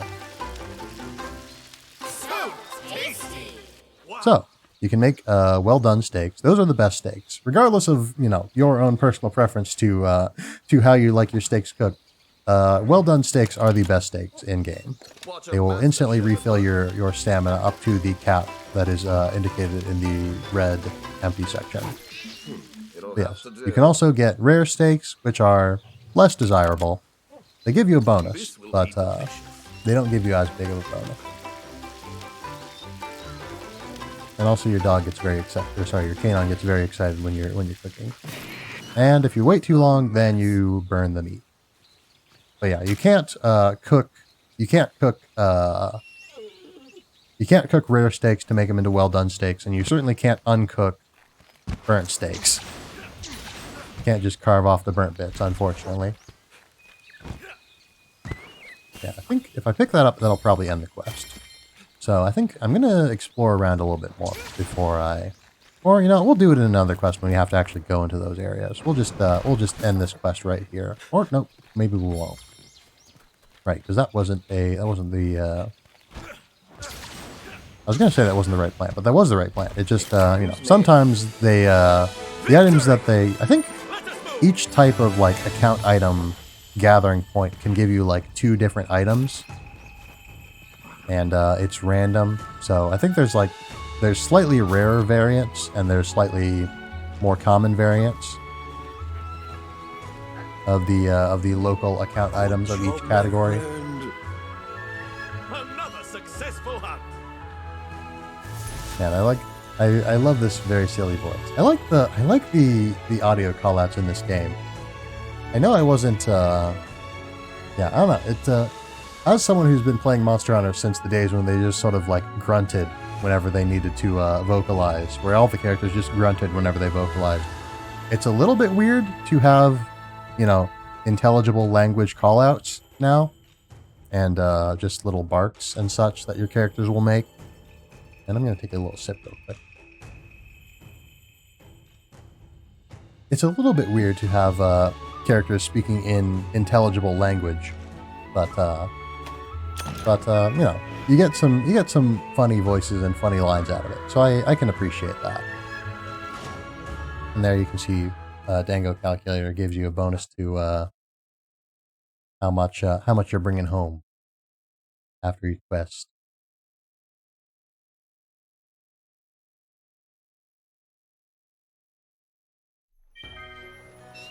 All right, and now that given that we have some steak now, we can give it to him. We could have given it to him earlier, actually. Now that I think about it, but we'll give it to him now. Here's your Uber Eats delivery. It's a little bit shall we say old, being about a day old, this steak, but I hope you'll appreciate it anyway. Ah, Squirt, completed my quest already, have ya? You have my thanks. Smells delicious. Wahahaha. Now that you helped me, I got another little favor to ask you. You know how everyone is doing their own little thing to help Kamura out. But sometimes they need a helping hand. A well-armed one, if you know what I mean. Wahahaha.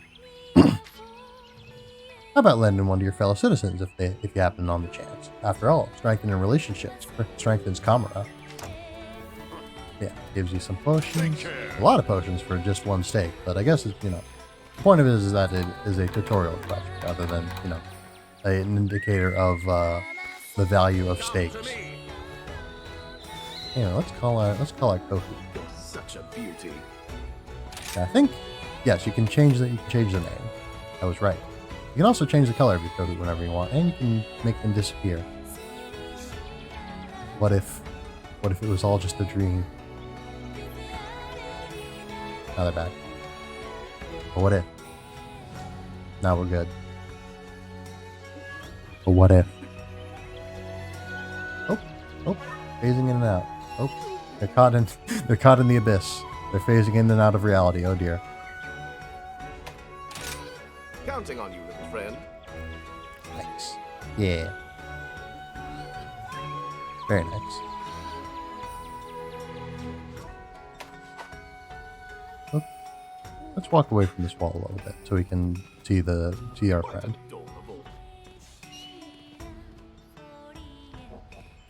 Nice. Careful out there. Alright, what do you have to say to me? Oh, Tiberious, there's some new add-on content available for your perusal. Oh yeah, add-on content. Yeah. We already talked about online and whatnot. But, yep, lobbies. Yeah, add-on content. You can download stuff. Oh, well, there's no new add-on content to download. Oh, well, we already downloaded it. Right. So yeah, so you can just sort of, you know, get stuff. I believe that most of this was, well, this you get for having played the demo, which I did. Yeah, so if you aren't sure whether you want to play the game or not, then playing the demo is a really good way to do it. It'll give you a very good understanding of, you know, maybe not the breadth and depth of the game, but it'll show you the basic gameplay. And I don't know, I'm gonna try. I'm looking over at the time. We have been in here for like 20 minutes and we haven't killed a big monster yet, so I want to like do that. Or sorry, did I say 20 minutes? I meant 2 hours. We've been here for about 2 hours, and we haven't accomplished anything terribly significant yet. We've mostly just been going through tutorials. But anyway, so you can get stuff. You can get stuff here. Some of this is, I believe, stuff that I got for pre-ordering the game. And some of it is stuff that this I got as a bonus for doing the demo, playing the demo. So we'll just take all the stuff. Yeah, I don't think there's anything else to download. Yeah, the Monster Hunter games have had a very good history of putting out just like, you know, free quests and stuff, like free extra quests and content and stuff that you can do and gain bonuses and whatnot. And yeah, you can move the camera around a little bit when you're in menus with NPCs.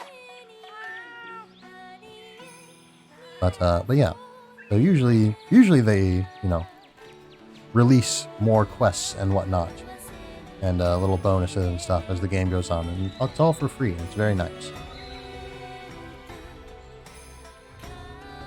Take a quick sip.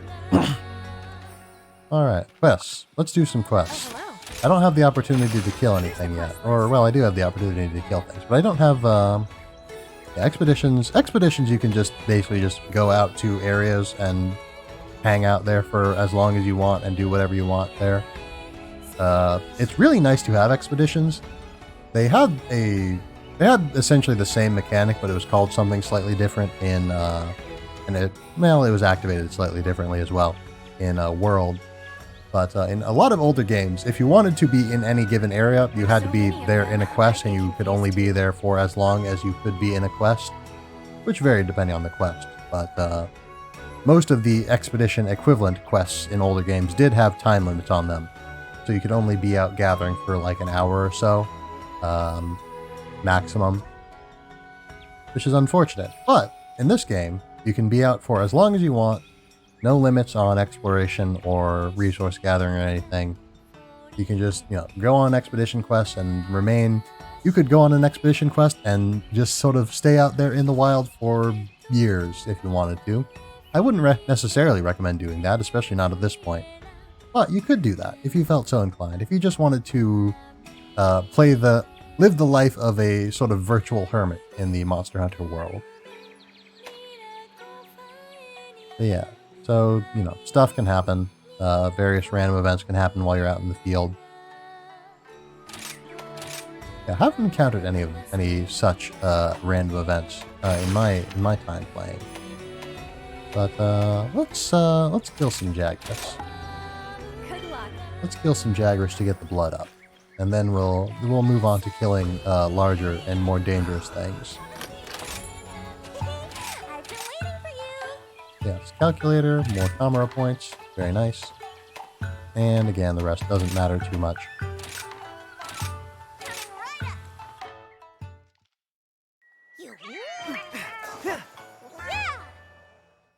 Yeah, so even if you do skip the cutscene, you do still get to flex afterwards. So don't worry about that if you were hoping to be able to flex, but also not watch the cutscenes.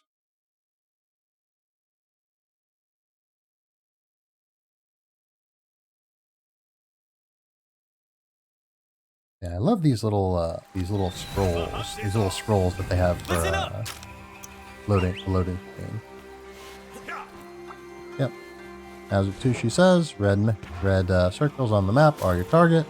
They don't do that for large monsters. They just have the monster icons for large monsters. No large monsters in this quest, so you know, just gotta kill Jaggers. So yeah, maybe I might go over sort of the workings of the charge blade, but I might save that for a later stream because I've already spent a lot of time just sort of talking about game mechanics and comparing them to mechanics from other Monster Hunter games and whatnot. So for the time being, we'll just have to settle with seeing the charge blade in action, and if you want more information, I will provide it later. Again, probably on a different stream.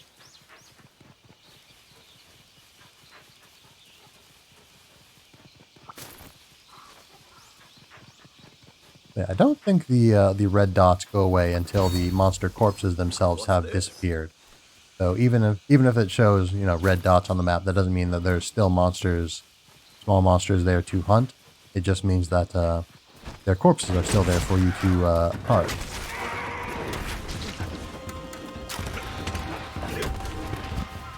But yeah, so I guess we'll go over the basics of Charge Blade, because I might as well while we're fighting here, because this is pretty low stakes and I don't have to pay terribly much attention to it.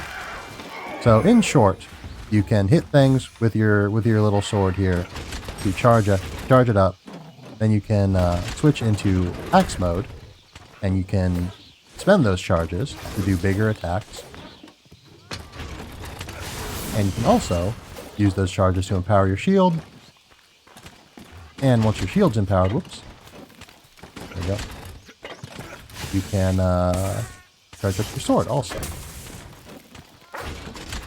So that's some basic information about Charge Blade, free of charge. Hopefully your Charge Blade won't be free of charge. Hopefully it'll be full of charge. Much stronger that way.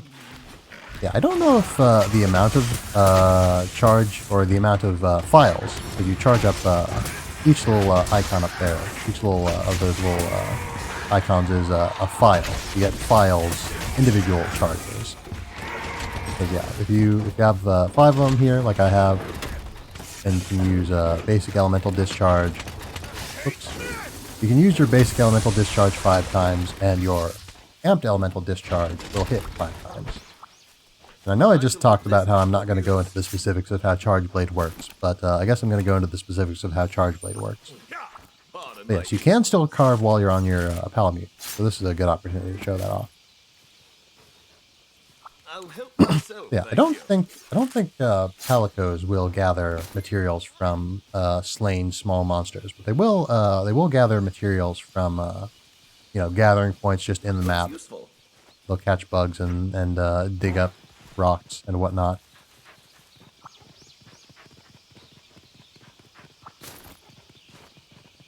But yeah, so in short, all you need to know is that you can charge up files, use those files to execute stronger attacks, and you can also use them to power up your shield, which will give you a better guard and better attacks while in axe mode. And you can power up your sword, which will make your attack stronger in sword mode. And so yeah, so this little animation here indicates that, or actually yeah. Yeah, like I said, we'll go over the specifics later. I think I'd prefer to do that in the training area also. Oops. I accidentally attacked while I was grappling up, so we couldn't wall climb. Yeah. Also, to my knowledge, you can only carry 3 wire bugs at a time. I don't think you can get any more.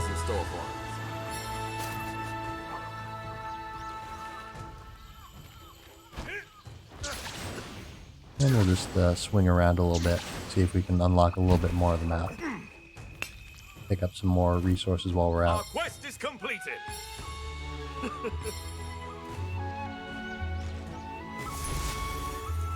Man, I love this very silly voice. It's very good. Alright. I should have shown it, but yeah, you can see what stuff you get from completing the quest, what you get just for bonus objectives and stuff. What are things that your Palico picked up. But yeah. So you can get more Palicos and more Palamutes later on. We'll talk about that in a little bit here, probably. Tiberious, Yomogi over in the tea shop has been looking for you. She seemed upset over something. Go and check on her, would you? Yes, I will. Worst news ever. Hey! Oh, hi! Tiberious, have you heard? Have you heard the terrible news? This is a real emergency. Ow. I bit my tongue. Ow. Oh, right. News. A great Azuchi is tearing up the shrine ruins. It's absolute carnage. Okay, slight exaggeration. It really is a great Azuchi. And it's parked its stupid monster butt right on our main trade route. Please, you gotta get rid of it. If you don't, my supply of dango ingredients won't get delivered. Please? Oh, thank you so much. I love you. Yep. Okay. Hunting the great Azuchi is now an urgent quest that you can accept from Hinoa. Alright. This is real bad.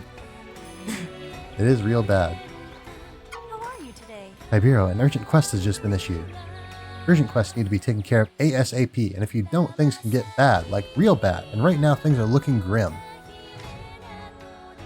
Yomogi ran over and told me that a great Azuchi is blocking an important trade route near the shrine ruins.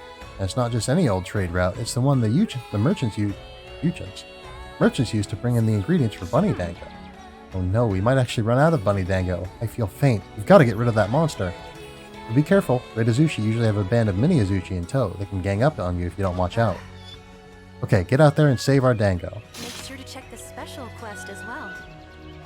But yeah, anyway, you don't actually need to do that right away. You can just sort of go and do whatever you want. Nothing bad will happen if you don't do urgent quests.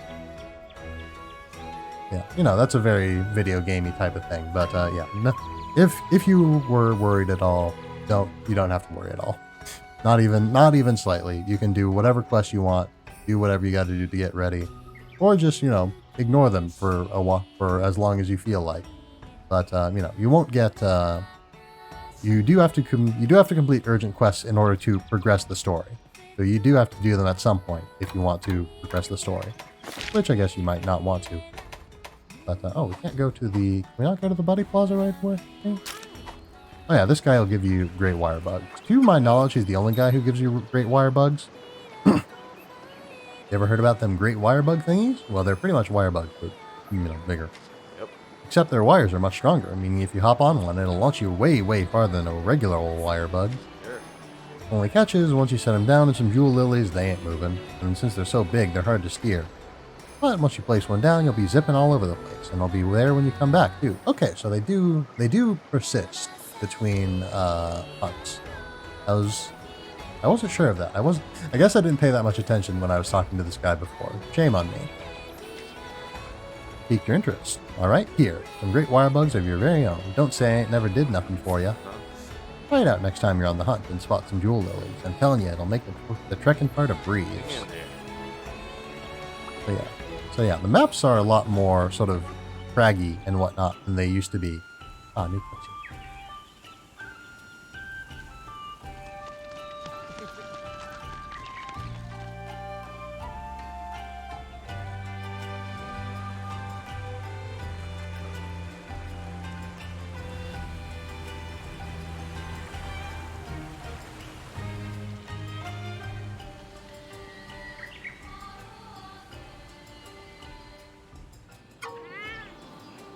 Greetings and salutations. I'm Shirube, and I run the Bloody Plaza. Oh dear, the Buddy Plaza here. Welcome. Meow that you're a bona fide hunter. Allow me to introduce you to the Buddy Plaza. Buddy handler Iori will give you the rundown of all things Buddy. If you hire a buddy, you'll get a trusty battle companion to aid you in all your hunting endeavors. Feline Chief Togarashi is top cat when it comes to managing the meow scenarios. You can count on any buddies you have on standby to hunt for materials while you're hunting monsters. This ferry goes to the training area. What? Just because you're a hunter now doesn't mean you can start slacking on training. And Rodine here is a trader from Rondine is a trader from outside Chimera. Every good hunter needs a stock of good items. No matter how obscure, she'll probably have what you're looking for. You'll find the buddy board here, where you can manage your buddies. There are more like it all over the village. Maybe you've already seen one? If you hire any buddies from Aori, you can manage them here. Anyway, every day the buddies here work their tails off to get better and stronger. That's about all I've got for you. If you want to know more, you'll have to talk to everyone yourself. But yeah, buddies. You can get more, like I said, you can get more palicos and more palamutes. You can't take more than one of each with you when you go out on the quest, unfortunately. You can't just have a full posse. But, you know, they're good to have. They're good to have. Hey, Tiberious, I heard you're a Chimera hunter now. Congratulations. So, this is the Buddy Scout. Here you can hire trusty buddies who will accompany you on your hunt. They're all great, too, and eager to join you out there in the field. Come by whenever you need something buddy-related, okay? Nice talking to you.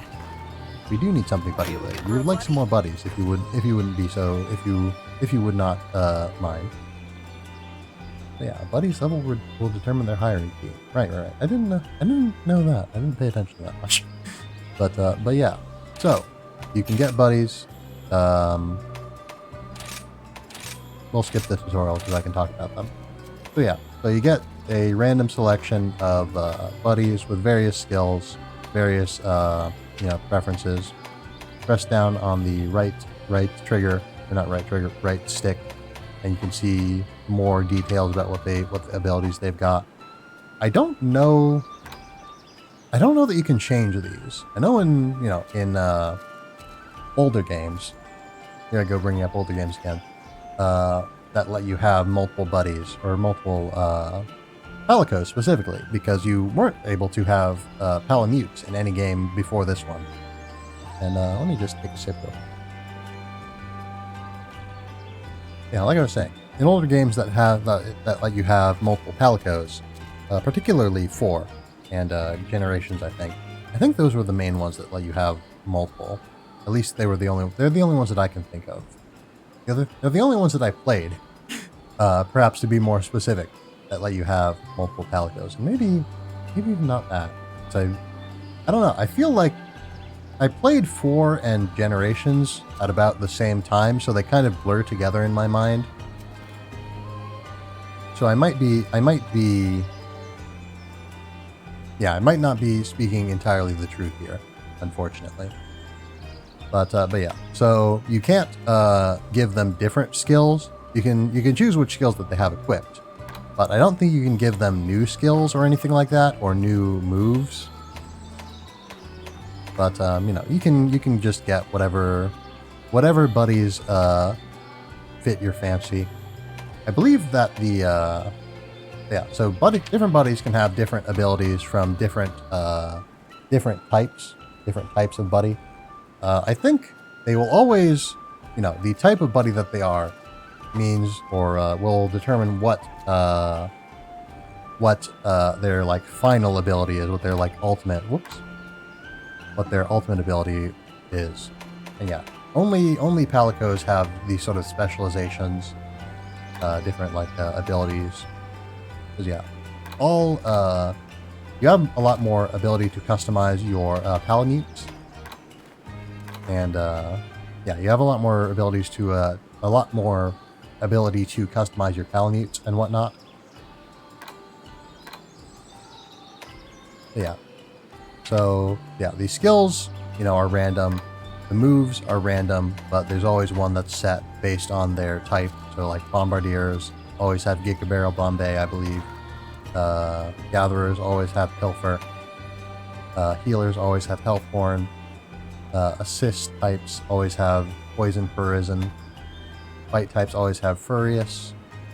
And I think there's other types, I think. Or maybe I'm misremembering. I know that there used to be a defense type, but I don't think that's in the game anymore. I think that the role of active combat support has mostly been offloaded onto Palamutes, who are a bit tougher and a bit better at dealing damage than Palicos. But Palicos just have more support-based abilities, basically. Yeah, I think their stats might vary just a little bit. I don't know if that's an individual thing or if that's based on their type, their support type. But yeah, so in general,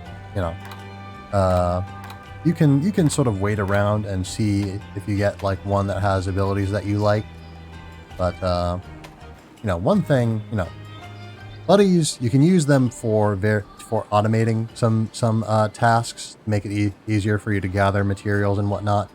So for now, I'm just going to hire a bunch, basically. I'm going to hire one of, or actually, I can't, oh, cutscene.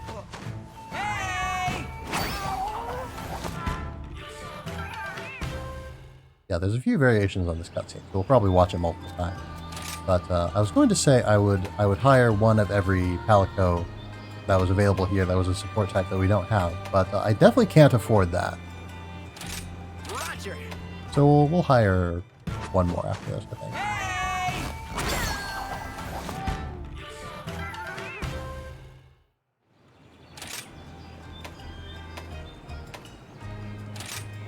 Great choice. Yeah.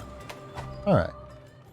And one more cutscene. I don't know. Now that we've seen this cutscene and some variations on it, I won't be afraid to. I won't worry too much about not skipping it. And do I want to hire a Palamute? Honestly, I think I kind of do just for the sake of watching the cutscene. So yeah. So with Palamutes, their passive skills, their passives are a little bit more important than are on the Palico, because the Palico also has random, active abilities. And I don't know. I personally, the way I play, I want to focus more on their active abilities than their passives. But since you can change what active abilities your Palamutes have, the passive abilities are a little bit more important. But in the name of not spending too long, let's just hire one that has a few abilities that look neat to me. That's a good pick. Hey! Very nice. Yeah, I believe, you can rename your buddies. Yeah, hired through the normal process can be renamed at any time. So I guess there are buddies that can't be renamed necessarily. Can we rename Field here, for instance? Yes, we can. All right, so they can be, yeah. All right. You can also fire buddies if you want. I haven't done that yet, and I don't know that I will, because I feel sad. I feel like I would feel sad if I sent any of them away. But if you're looking to optimize your buddy loadout, then perhaps this will become a necessity for you. But I don't think you can change the appearance of your buddies. You can change your own appearance a little bit, but I don't think you can change that of your buddies. Yeah. Also, if you're interested, you can, under Scout a Buddy, you can set to look for specific types for Palicos and just specific appearances in general for buddies. Yeah, if you want to do that, I might do that at some point if I get more into optimizing my buddies. But for right now, we'll just leave them as is. We'll just get whatever. Yeah, and while we're here, we'll talk to Rondine, and then we'll get on with our questing. Let us begin. Good day to you. You're a hunter of the village of Kamara, are you not? Yeah. Please excuse my sudden intrusion. I am Rondine, at your service. As you can see, I am a trader traveling the seas from a far-off land to the west. Wow. I am making a stop in my travels here so that I may trade with the people of this wondrous village. Trading is a marvelous activity, no? It is where people of various settlements mingle through goods. Very profound. It may be a while before I can open up shop, but please feel free to drop by at any time. Farewell. Do come by if you wish to enjoy the wonders of travel and trade. Until But we did meet you not trade anything yet? Yeah. Good day to you. By your countenance, I see that you yearn for the most spectacular trade, do you not?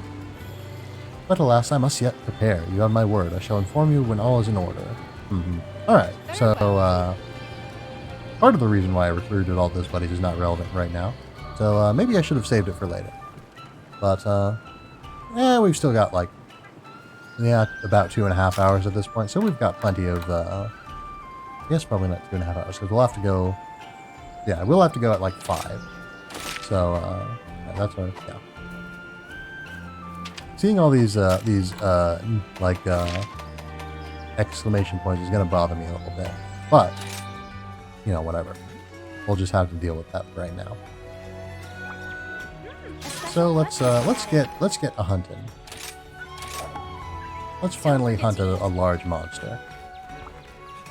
And before we will enjoy some of the last remaining stock of this old Bunny Dango before we get new Bunny Dango. Oh, we can't buy it because we've already used all our money. So we'll purchase with we won't be out in the field long enough for that to be relevant. It's not very tough, so that won't be relevant. Sharpener, beat, defender. That sounds good. Or polisher, beat, defender. Alright, oh yeah, we've already watched this episode. Back to work. Take a quick sip, and then we'll be on our way. Actually, let's take a moment to set up our inventory. And we haven't equipped our talisman yet. Yeah, talismans just give you, they can give you certain abilities, they can give you skills, they have slots in them, which, I haven't actually encountered that mechanic on my own in the time that I've been playing this game. I think I know what it is, based on my previous knowledge, but we won't assume that. We won't assume that I know what I'm talking about. We'll just we'll see if I know what I'm talking about when it comes to it. Then yeah, we will set up our inventory. We'll clear it out and we'll reset it up as I like.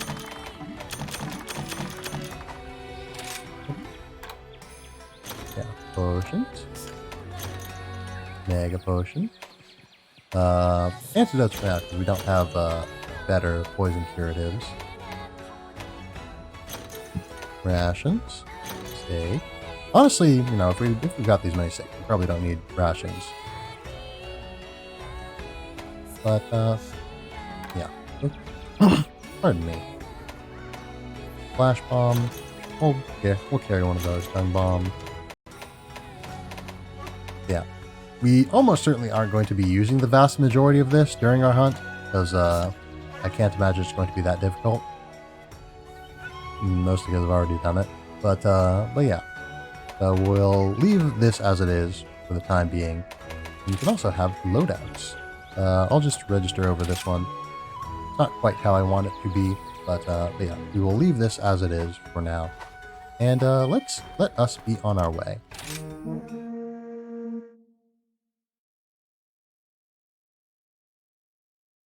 Stupid Great Azuchi's going crazy at the shrine ruins, meaning my ingredient supplier is seriously in danger. Can you deal with that dumb Great Azuchi so my supplier can deliver the ingredients? First comes the Vanguard, unstoppable tank. Then comes a second, attacking the flank.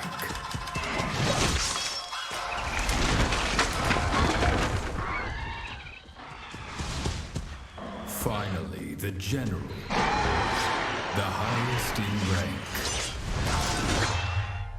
A trio of blades, swift as a gale. They cut to the bone and kill without fail.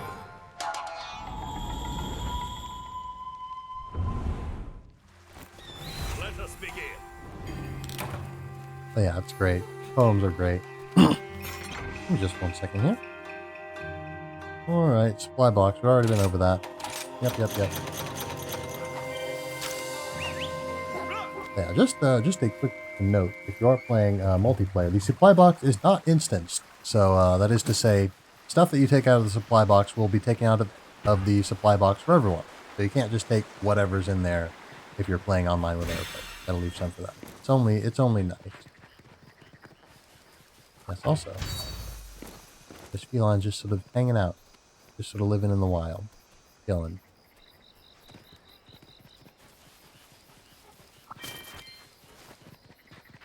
But yeah, let's grab a little bit of honey. Honey is useful for crafting a lot of various good items. So we'll definitely pick some up while we're swinging by. Let's have a closer look.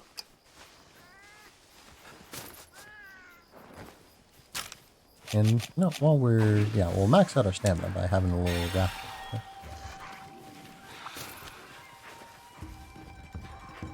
And we'll be sure to, you know, pick up gatherables while we're passing through.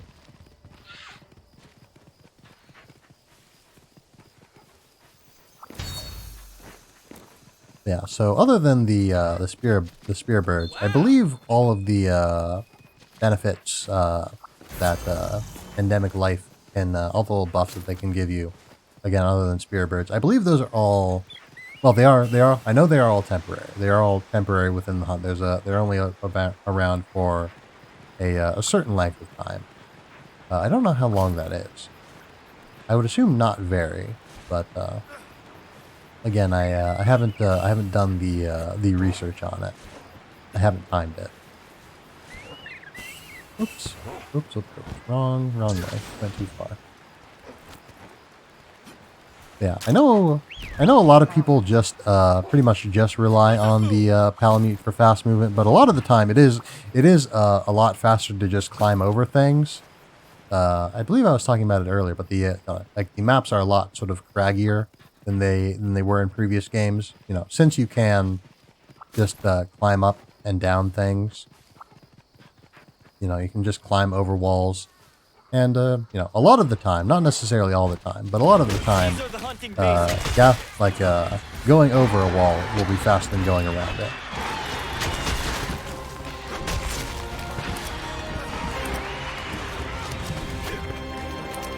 Yeah, good to finally be hunting.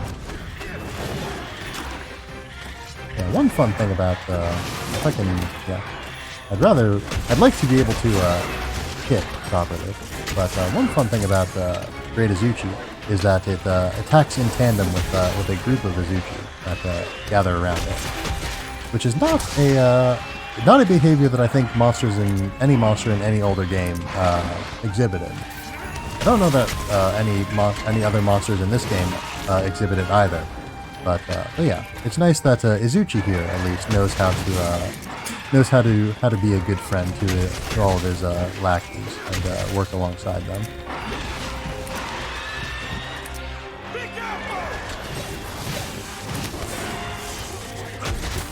Yeah, so the Izuchi will try to all the Izuchis, not just the great one. They'll all try to, you know, do attacks at the same time to sort of, you know, cover a wider area and stuff. Yeah, the smaller Izuchis are, of course, a lot weaker than the great Izuchi. And despite what you might believe from the little cutscene, they don't function any differently from normal Izuchi, I don't think, or at least from Izuchi that just sort of spawn out in the wild. Like, I don't think they have like specific roles, like other than, you know, great Izuchi just being a big boy, a big unique boy.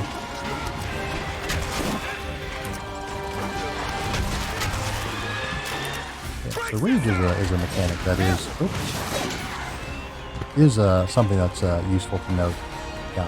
So monsters will get angry while you're fighting them. Usually once you've dealt a certain amount of damage to them. They behave a little bit different when they're angry. They're a little bit more aggressive, faster, do more damage. As is demonstrated there by all the damage that I'm taking. I should be a little bit more careful. There's a... Oh no, I thought there was a... right, I'm thinking it's over on the other side of the wall here. But I was thinking there's a... oh, what are those bugs called? I've forgotten already. But the ones that produce the healing effect. But it doesn't look like there's any around here. But there is the Escapure Go, which will also produce a healing effect. This is the first time using Endemic Life, I think, or at least using a item, Endemic Life that sort of functions as an item. Yeah, put it down, get some healing. Heals quite quickly actually, which is nice.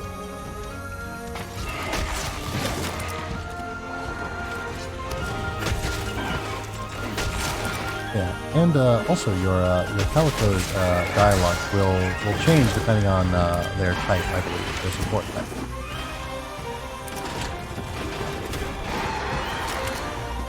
Pay attention to your stamina. Yep, stamina's fine. Thanks for informing me though. Don't let it get away.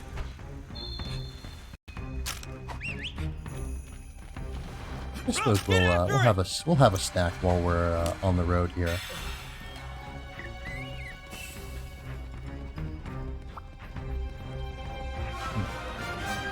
Oh, okay, we can't carry any more of those. Yeah, there is a limited number of particular items that you can carry, generally speaking. Yeah, we might want to actually sharpen in particular. An excellent opportunity. No Jaggers, don't mind us. Yeah, let's see if I can't show off monster items. See if I can actually we're gonna have to charge the files right here.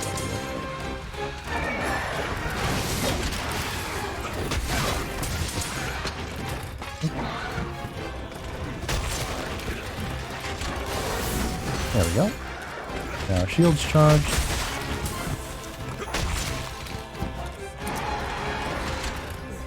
And we'll charge our sword. Yeah, slightly suboptimal getting that animation. that slightly slower animation.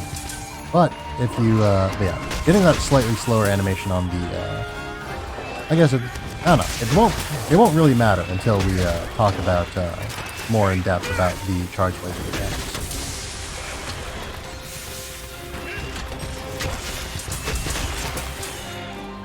As you can see now, Ryuzuchi is very tired. Oh, BigFollowers.com has finally arrived. We're finally getting spam bots, everybody. Took them a while, my goodness. I'll have to deal with that once I've dealt with Ryuzuchi, and we'll deal with them in approximately the same way.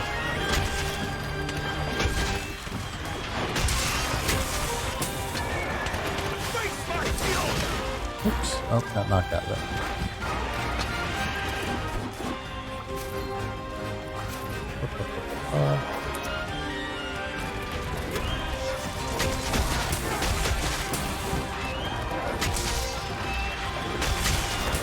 Exhausted monsters are, tired.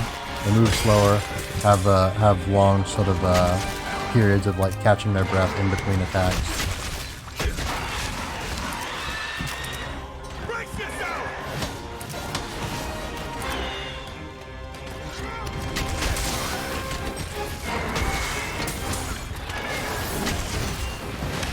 Oops, got a little bit too close there.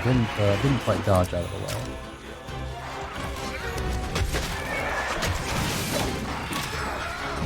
Oh, what knocked me over there? I don't think it wasn't a great Azuchi, so it must have been one of the lesser Azuchis. Watch your health. Oh. You interrupted my charge. Very, very clever of you. Very clever of you. I feel pretty confident about the amount of health that I have, but it would be very embarrassing to get knocked out on the first big monster hunt when I've been talking all this time about how much experience I have with the Monster Hunter series and whatnot.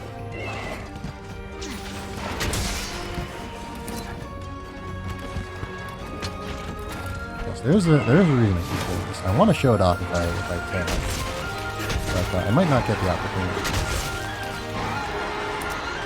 I guess this isn't really a weapon type that's now it's one. So that means it is weak. Generally, if a monster is limping, that means that you can capture it, among other things. We don't have the resources we need to be able to capture monsters right now. We could have them if we wanted them. I'm pretty sure. But let's see. Can I just whoops? How do I ban? Or maybe not ban. How do I moderate? I don't know how to act in any sort of official capacity on Twitch now that I think about it. So we'll have to dedicate a few moments to getting rid of these spam bots in a second.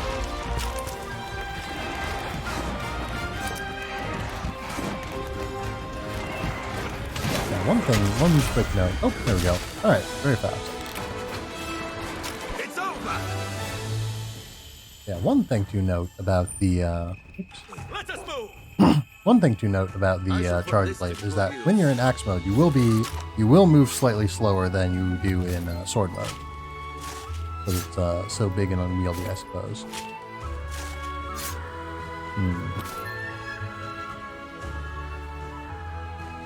Ah, there we go. Delete. There we go. All right. We finally got our first spam bots. Very nice. Yeah, it's been like 3 weeks of streaming, a little bit over that, almost 4 weeks at this point, I think. But yeah, we finally got our first spam bots, everybody. I'm so proud. Excuse me. And yeah, now we know how to get rid of them. Our quest is completed. Stretch. Yeah, stretch, adjust my posture a little bit, and we'll get right back into things.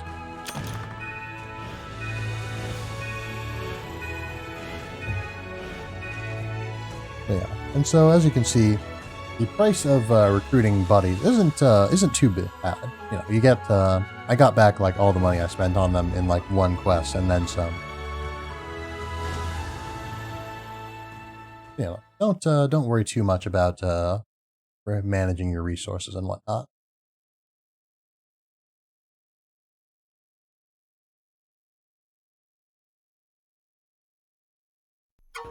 Yeah, I think I said a little bit ago that we're gonna go for like another 2 hours after that. I think, yeah. Now, I don't know if I did the math in my head at all correctly, but yeah, we got another about an hour and a half. It's like can't say I've seen anyone put more enthusiasm into hunting a great Azuchi hit. I knew you had real talent, but you're putting all those other hunters to shame. You could even be. Yeah. Nah, look at me over here, rambling on like the old fool I am. Pretend you didn't hear, you heard nothing, okay? Wahahaha. Oh. Anywho, now that you handled that urgent quest, you know it has 2 star quests ready to roll. Why don't you go check them out? You will go check them out, but first, let's talk to Kagero. Have a look at my wares. Ah, good tidings, Master Tiberious. I have stocked a special selection of items expressly suited to your very exploits. Each and every one is guaranteed to be of use to you. I highly recommend that you give them your consideration. Take care. So yeah, basically just saying you can buy new stuff now. But yeah. Oh yeah, also, sales, yes. Each purchase comes with a complimentary lottery. Does it? Because I'm sure that I've purchased things during a sale, and not gotten a lottery entry out of it. I'm very confident that has been the case. But you can enter an amiibo, or you can enter a lottery with amiibo. Yeah, 3 lottery entries per day, single entry per amiibo per day. And I happen to have just one amiibo in general. I don't know if specific amiibo mean anything to the amiibo lottery, or if just amiibo are amiibo as far as it's concerned. Spirits smile Yeah, very upon nice. you today. What are you looking But yeah, for? so you can go and you can buy stuff from Kagero here. Let's see. Oh yeah, and you can purchase them, Anything put them catch your in fancy? directly to your pouch or directly to your item box. Generally, I just put them directly to the item box. Yeah, most of this is not relevant to me at this point. No, I don't think I'm going to pick up any craftables right now. Yeah, most of this is either not relevant to me or pretty quick and easy to get just from,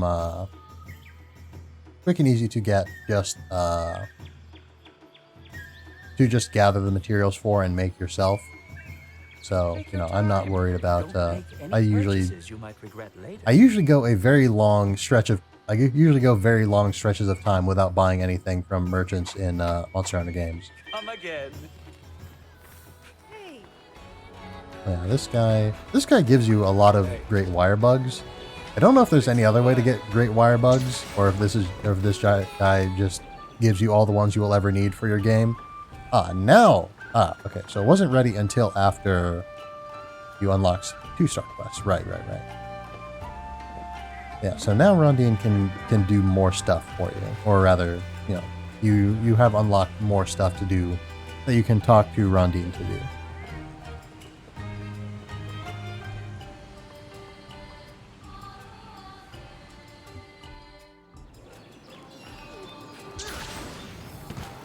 A new stage of splendor awaits. I love how she trading is a talks. wonderful profession.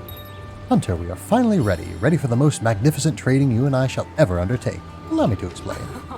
First, you will borrow this submarine, which you may use to send a buddy to a far-off market to collect items of your choosing. Oh, Second, you may also purchase my wares from the Argosy. I intend to keep it stocked with items that are rare finds in Kamara. I will accept Kamara points as currency in this case. Consider the prospect well and then make your purchase as it pleases you. Now, do come by when you wish to enjoy the wonders of travel and trade. very well. Ah, it's you. Yes. I feel like I don't have a great understanding of the trading mechanics. I feel like I sort of glossed over I feel like I glossed over them when I was playing on my own. So I'll read through the tutorials just to ensure that I don't just, you know, tell tales out of school. Yes.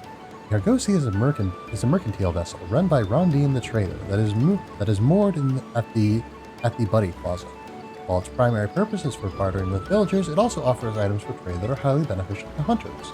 New items are added as you progress through the story, so drop by now and then. Let us trade. So yes, order items allows you to send out a buddy to purchase items of your choosing. Upon your request, they will set out in one of the Argosy's submarines to various locations to trade for your items. While you hunt, your buddy will fulfill your request and have the items waiting for you in a special box when you return. So yeah, this is why I suggested hiring some buddies. This is part of why I suggested hiring buddies. Because, you can send them out to get items. And while it says that they purchase them, you don't have to actually spend any money or... You do spend points to send them out. But once they're out and trading, they're good. They don't require any additional upkeep, except for certain. Yeah, we'll get to that though. Yes, for mortar items, you can use camera points to choose a party. Oh, this is exactly what I was about to talk about. Yeah, for your buddy. A greater variety of these skills are available for higher level buddies, but all of them help obtain more items for trade. Try these out if you want to get the most out of trading. So yeah, so this is what you spend the camera points on for trading. Like again, you don't spend money on them. You spend camera points, and then only if you want to, basically. So you can just, if you're fine with getting them at a bit of a slow pace, then you can just get, free items. And I believe in order to trade for items or to get them through this mechanic, you do have to have picked up at least one, out in the wild before. But yeah, for right now, we'll get some nullberries. All aboard. Let's go.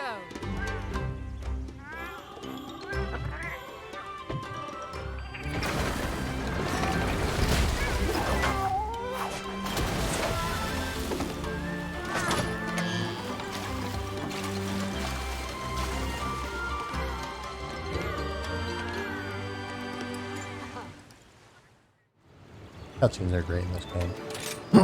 But yeah. So, actually, he's not high enough level to do anything. He just will get items passively. So, don't have to worry about that right now. But yeah, then you can exchange for items, which I do understand this pretty well, I think. But exchange for items allows you to spend commerce points in exchange for items. It can even yield some items not usually available at the market or in town. Crafting materials and other items you won't normally find at the market can be acquired through trade goods, the basic option for exchanging points. Under special goods, you can acquire hanging scrolls to decorate your room with. A wider selection of scrolls will be on offer at the Argosy as you hunt more monsters. Under rare finds, you'll be able to trade for various items like pitfall traps. These articles are only available when the Argosy manages to get them in stock, but they can be quite useful if you can get your hands on them. Stop by it every now and then to see what the Argosy has in store. Yeah, it is basically as described. Can't get any special goods at this particular moment of time, but you can trade points for various items. And I don't, unless you're kind of swimming in points. I don't know that it's necessarily worth it. A lot of these are pretty easy to acquire on their own, but you can do whatever you want. I'm not going to tell you how to play the game. Then rare finds. Yeah, again, I believe this is at least somewhat random, and I don't know if the number of items available is random. I think that just sort of increases over time. Again, if I've been paying attention properly, which I kind of doubt. But you can purchase items from here. These are, I believe, pretty much always, if not always, things that you can't purchase from Kagero. So, and yeah, usually things that require a little bit more effort to manufacture if they can be manufactured. So yeah, so now we've sent our buddy out to gather some stuff. And let's see, what else do we want to do? We can't talk to the Meowcenaries at the moment. Well, we can talk about the actually, are you the person I talked to about this? Yes. Oh yeah, Buddy Dojo. So the Buddy Dojo, you can send your buddies to level up, basically. To just level up on their own. And but yeah, they gain experience while you're training them. And yeah. Oops. And then descending level. Oops. Yeah, auto select, you know, you can just press that and it'll select them according to your criteria. Train them. Then you have to decide how much you want to train them. More training, more points. You know, it is one bit of training per 100 points. No bulk discount or anything. Yeah, but this, you know, just upgrade your buddies basically. And we'll go into more detail at a later date. But in the meantime, we can see them fighting this big training dummy and having a great old time. Anyway, can't do anything with the Meowcenaries at this point, so we'll just ignore that. Village entrance. Who do we have to talk to? Oh yeah, this guy. Oops, not you. Sorry. Oh, it's you. Hey, Tiberious, can I ask you something? I'm working hard on some Palamute gear ideas, stuff that should be a big help when you're out hunting. I managed to complete one thing that I'm rather proud of, but I need someone to test it out for me. It's a little finicky though, so I can only entrust it to someone able to properly train a Palamute.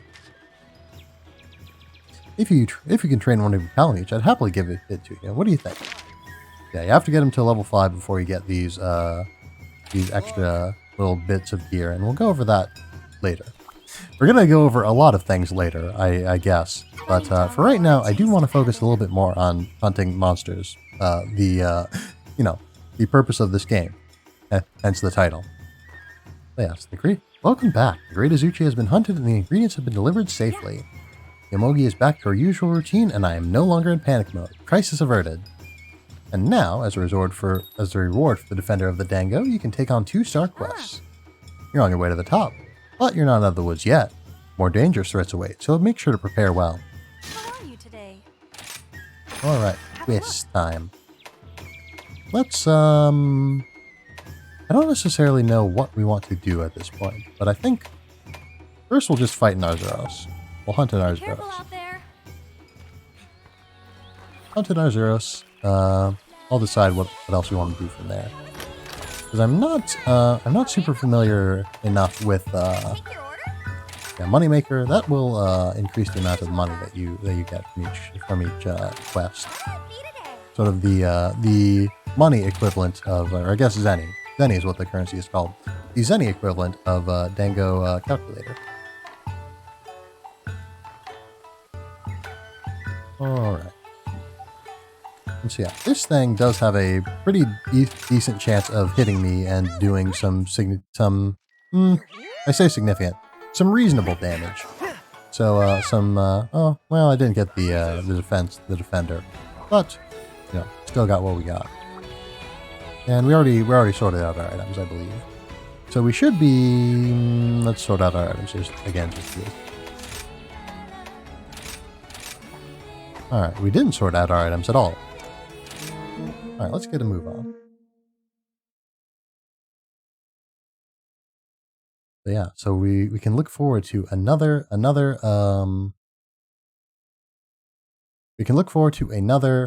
big monster hunt and another new cutscene. Roaming hill and dale. A gluttonous brute leaves a sluggish trail. Attempts to sate its hunger prove of no avail. It keeps eating more and more. And with every bite, it succumbs yet further to its destructive appetite.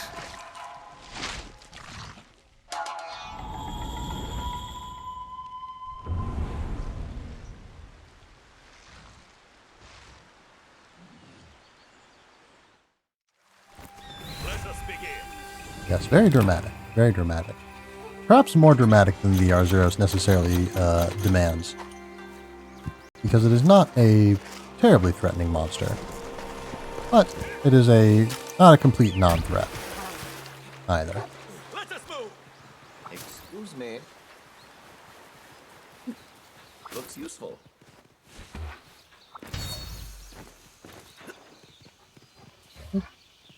Bug. Gotta pick up the bug. Yeah, I must say, I don't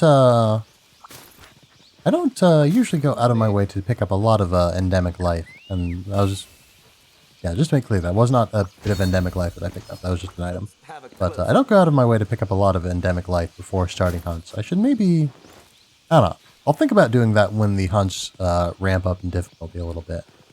And I say this hoping that I will not be immediately proven wrong and that I should have gone out of my way to acquire more endemic life to make the hunts easier by this hunt being unexpectedly difficult. But we should be fine. I don't anticipate any trouble hunting Arzuros. And I can't use rations on while I'm climbing. Right. What's this? And while we're at, we will, of course, gather some points. Let's Gotta have a get closer points.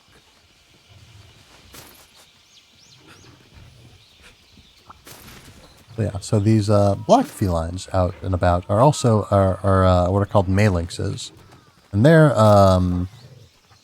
they can steal stuff from you. So don't stand too close to them for too long. They're a lot more chill than they were in previous games. But they will still steal from you if you give them the chance to. So don't give them the chance to. Yes, the stink mink is a pretty unique bit of endemic life. So you can, if you use this one as an item, it'll allow you to lure monsters, which will make them attack you specifically and follow you around. Yeah, they will. Yeah, you can lead the monster, but it may lose track of you when moving to areas where it can no longer pursue or when you're too far away.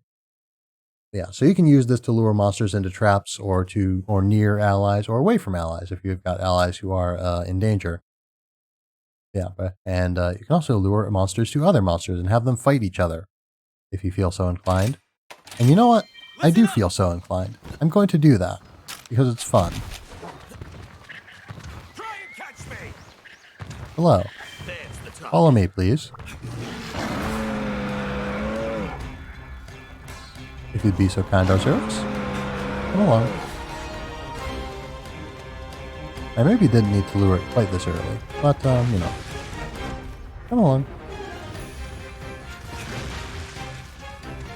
Oh, there we go. Izuchi? Izuchi, I've got someone I'd like you to meet.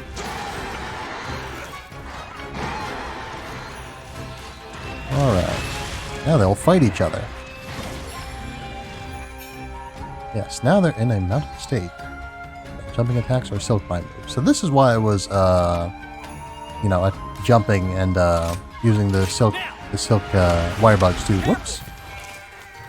Yeah, using the wire bugs to jump around and do attacks. So I wanted to try and mount a monster. Yep.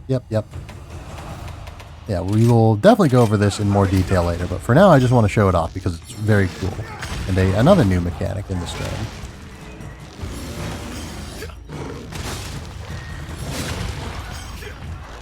Yeah, so you can have the monsters beat each other up. Very nice. Whoops.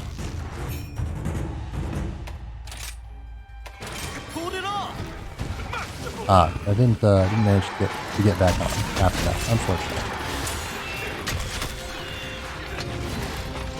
Yeah, generally, after monsters have had their initial tussle, after large monsters have had their initial tussle, they don't stick around in the area for too long.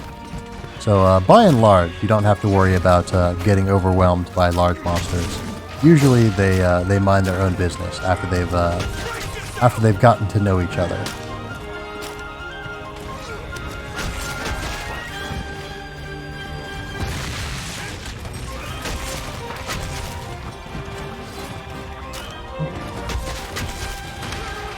Oh yeah. Gotta always keep in mind. Arzuros, with a lot of monsters, you can just sort of be behind them and be pretty safe. Arzuros, among a few others, do have some pretty quick backwards attacks that they can use when they feel so inclined, which is to say, when you are behind them. Oops. a little bit low on HP.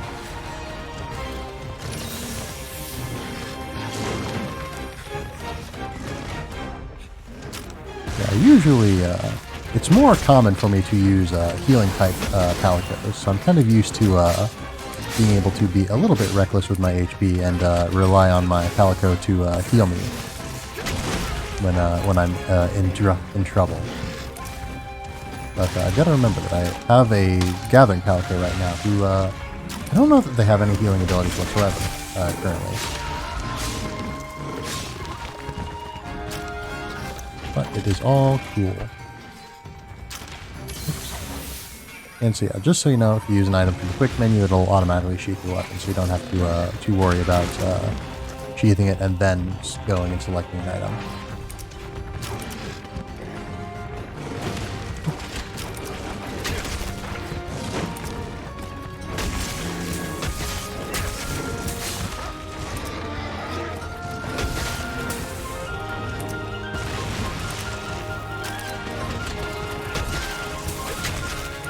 I missed the opportunity to charge my sword there, but it's all good.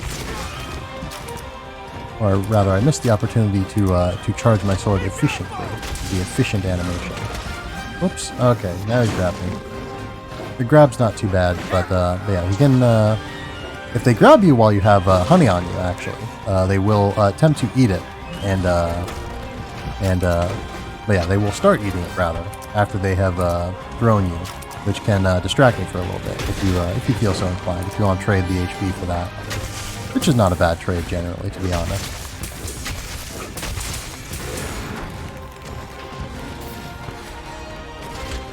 Oops, wrong move.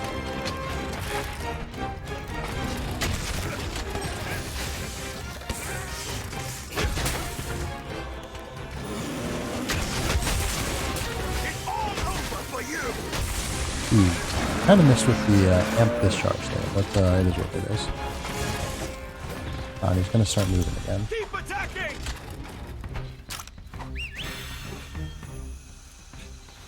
There we go. Come along down.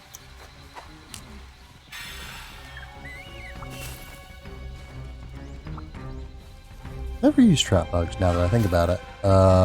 Despite what they sound like, the trap bug mechanic is fairly different from the actual trap mechanic as far as I'm aware. They do not do the same thing. Yeah, so when I say trap, know that I am not talking in terms of something that is well, actually, you know, let's set down some trap bugs and actually see what they do before I go and saying about what they do. And then whale nards, I believe. Well, I guess it wasn't necessary, but it will attract monsters. Oops. Don't need to sharpen right now. So yeah, some animations you can cancel out of, some you cannot. Yeah, so trap bugs definitely do not do the sort of thing that normal traps do, that other traps do.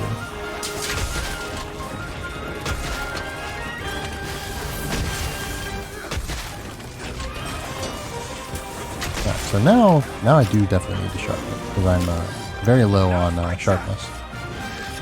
Oh, well, wasn't necessarily the best time or place to sharpen, but it worked out, so we're good. Oh, Azuchi's back. Hello, friend. Whoops. Got a little bit too close to Arzuros while I was thinking about Azuchi there.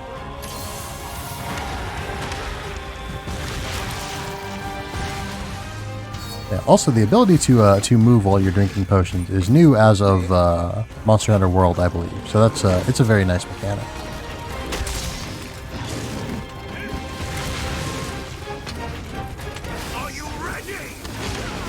Bad move there. Bad move there. Didn't suboptimal.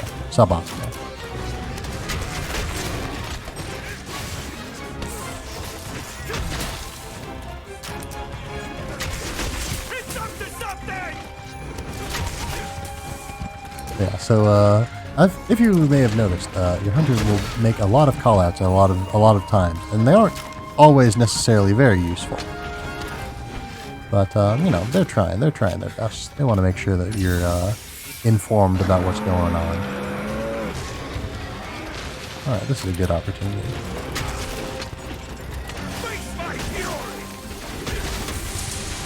Very nice. That was indeed a lot of fury.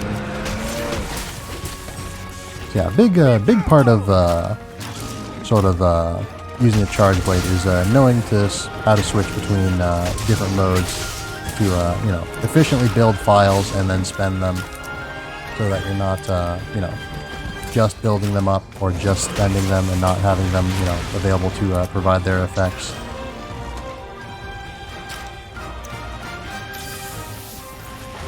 Oops. Ah, you can even continue drinking a potion when you're falling off of a cliff. That's very nice. Did not know that.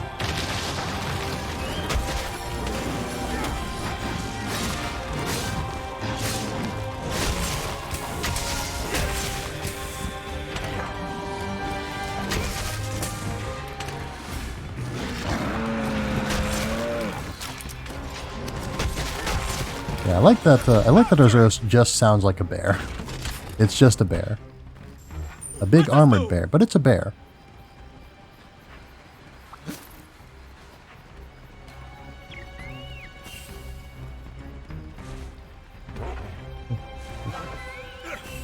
I might need to set I might need to change the settings on my television slightly, because I have a little bit of trouble distinguishing between the green and yellow spirit birds, but I am slightly colorblind, so that might just be that, rather than any fault of the game. Ah, also I'm not in the position where I can charge up my sword right now, because I don't have my shield charged up.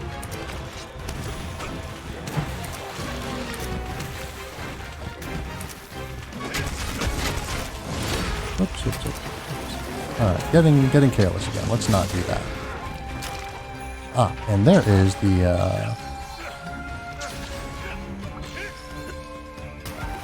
there's the Vigor Wasp. That's what they're called. Right.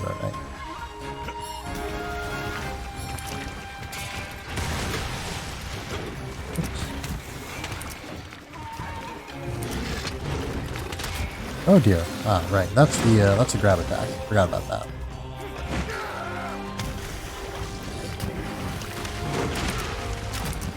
Pay attention to your stamina.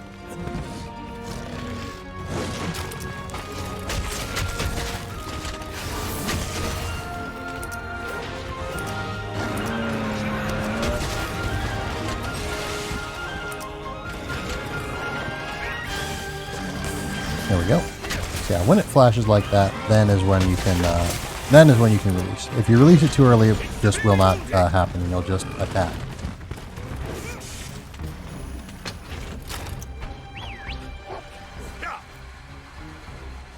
And do we want to drink a potion before we pursue it? I think it's pretty low, but again, I don't want to make a fool of myself by dying after talking about how, oh, this is going to be easy. This is going to be easy. Let's just drink a potion and yeah. Oh, okay. So yeah, I'm just coming back to pick up some honey.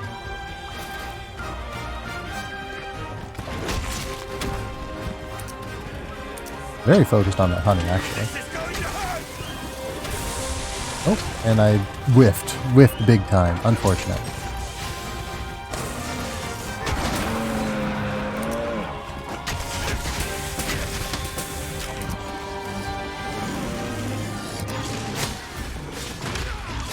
Oh, I got around my guard there. Right.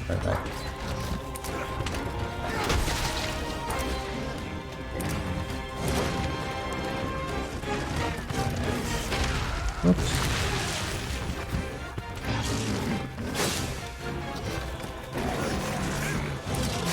Gotta wait for it to leave another one.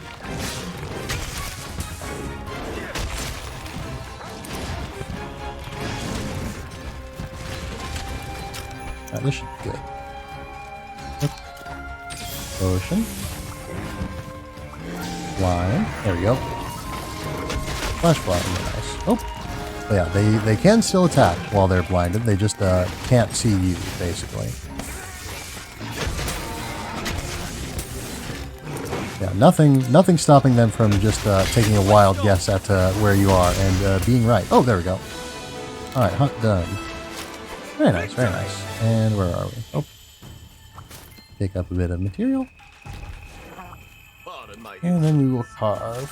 Alright, so let's see. We've got another hour. Got another hour. Yeah, I don't know. I might end things a little bit early today.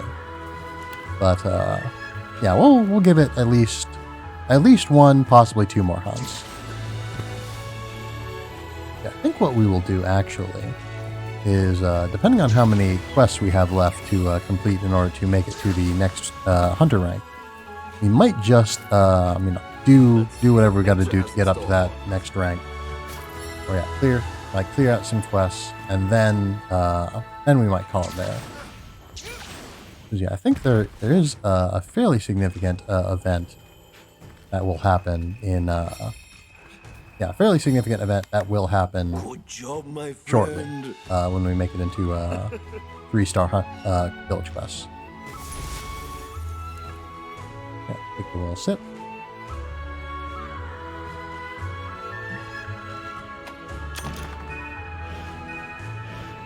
Yeah, no thanks, no thanks. Very nice.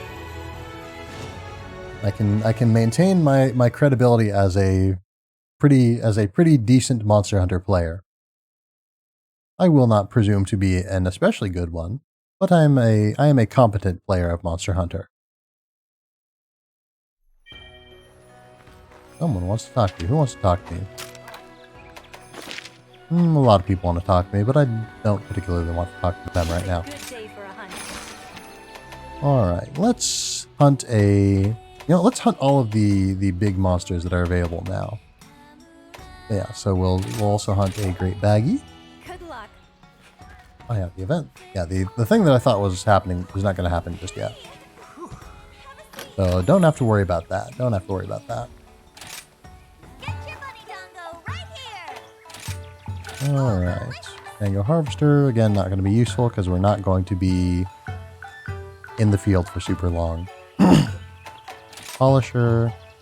Let's see what we're fighting. Baggy. We're fighting the Great Baggy. So, yeah, feet and defender. Sort of the usual. Might want to register that to a set now that I think about it. Back to work. Then we will sort out our items. Up, up, up, Actually, let's restock in as much as we can. So that's all good. Then we will re-register over that so that we get a good amount of items when we stock up.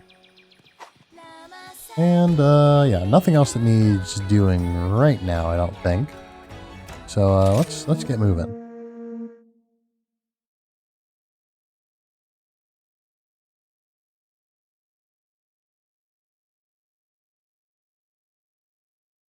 Oh, hold on.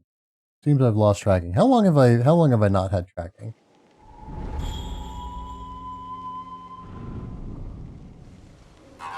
Chilling to the bone, a trial for the brave. Those who go alone will meet an icy grave. Snow so cold it burns. From here, no one returns. Running into the darkness. Fangs snapping at your heels. When at last you stop to rest, a quick look around reveals you walked straight into a nest littered with previous meals. Don't stop. Don't linger. Don't sleep in this den. For the beast will find you, and you'll never wake again.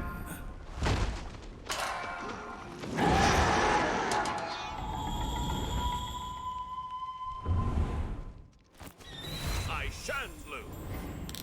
Yeah, I don't believe I've, or, what was I saying? No. Yeah. What was I about to say? Well, I don't believe something. But, yeah, Great Baggy here. Great Baggy is what I do believe to be the first monster that we are fighting that can inflict you with a status effect.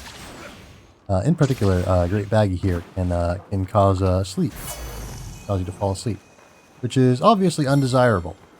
You will, presumably, unless you get very unlucky, wake again. Oh, that's not Great Baggy. We'll deal with him some other time. But, whoops. Yeah, you will probably wake again. The Great Baggy will probably not kill you.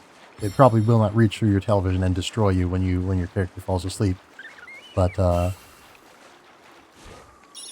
yeah, so it can put you to sleep, give itself some free damage off you. You don't want that, so, don't let it put you to sleep. Don't let it hit you with its sleepy spit. Because, yeah, it spits on you to put you to sleep. Yeah, these right here are Spirit Bugs. You can pick them up, get more points, and they also restore your stamina.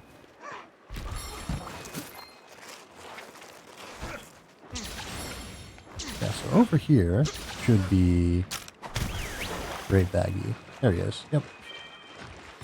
Alright, so I don't need to be on my my town meat right now. I just need to be on foot and fight this fella.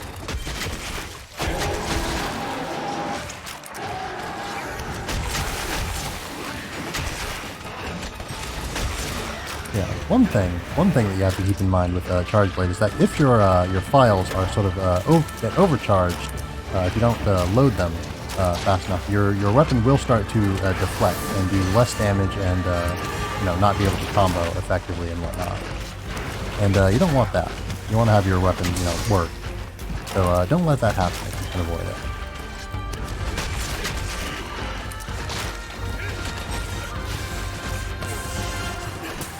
Alright, didn't get the charged hit off one, but at least the sword is discharged in general now.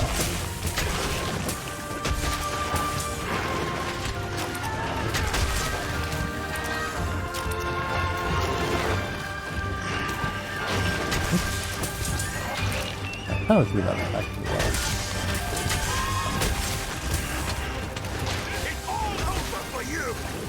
Ah. Bad timing. I really shouldn't have gone for that there.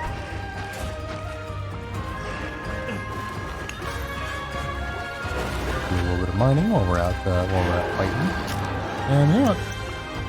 Have a little bit of potion.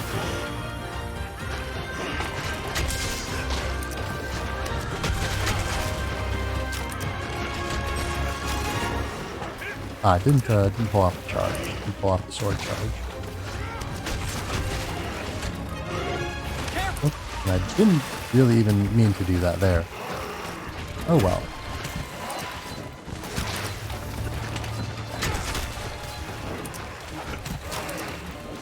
Oh, no sleep for me. I'm good. I'm well rested.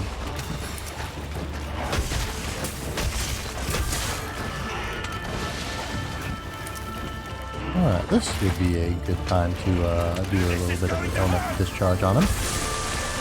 Very nice, very nice.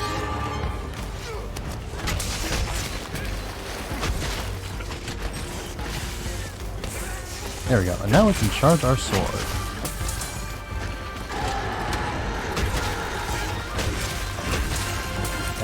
I probably should use axe mode a little bit more, so I can, if nothing else, so I can get used to it, but also so, I can get more damage, because the axe does more. Oh, I'm sleepy. If you're sleepy, drink an energy drink. Oh, or get hit. One of those two,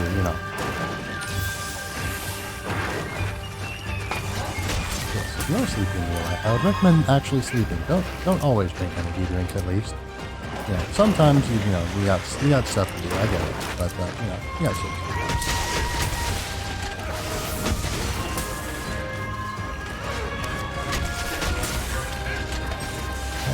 Can we get the charged sword attack? Yes, we can. Charged sword attack does a lot of damage. Relatively. Keep attacking! Oops. Strong shortcut. An excellent opportunity. Didn't quite nail the timing there. 'Cause yeah, if you are on the dog, you can sorry, if you're on the canine, you can sharpen while you remain moving. So that's a nice little bit of efficiency there. And let's have a little snack while we're riding too. Yeah, so great baggies will, or rather lesser non-great baggies, normal baggies will, you know, hang around the great baggie while you're fighting him, but they won't generally get in your way too much.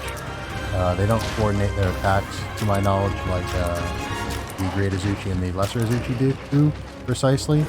You know, they will still try to attack you if they see an opportunity, but I don't think they don't attack in tandem.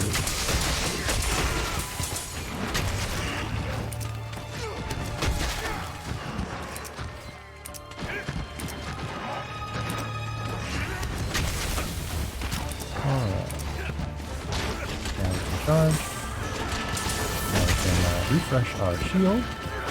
Oops. Where'd he go? There he is. I use it in order to see if it's yeah, probably shouldn't have gone for that part, but it worked out well enough. And there you see, there the sword was you know, starting to glow red hot, and that's a pretty evident visual indicator of when your sword's overcharged. But like I said, you don't want to attack that if you can avoid it.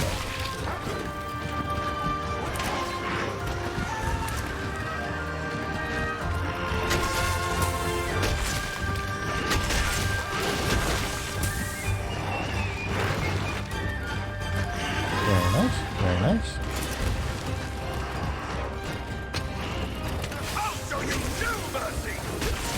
Ooh, very nice. He turned his head to catch that attack. Very nice. I like that. But yeah, different parts of the monster will take different amounts of damage from different types of attacks. Generally, for most monsters, the head is the weakest part in pretty much every instance. You know, sometimes you'll have a monster who has like, you know, a weak underbelly or something like that. But you know, if you're ever in doubt, assuming that the monster's head is the weak point will lead you correctly most of the time.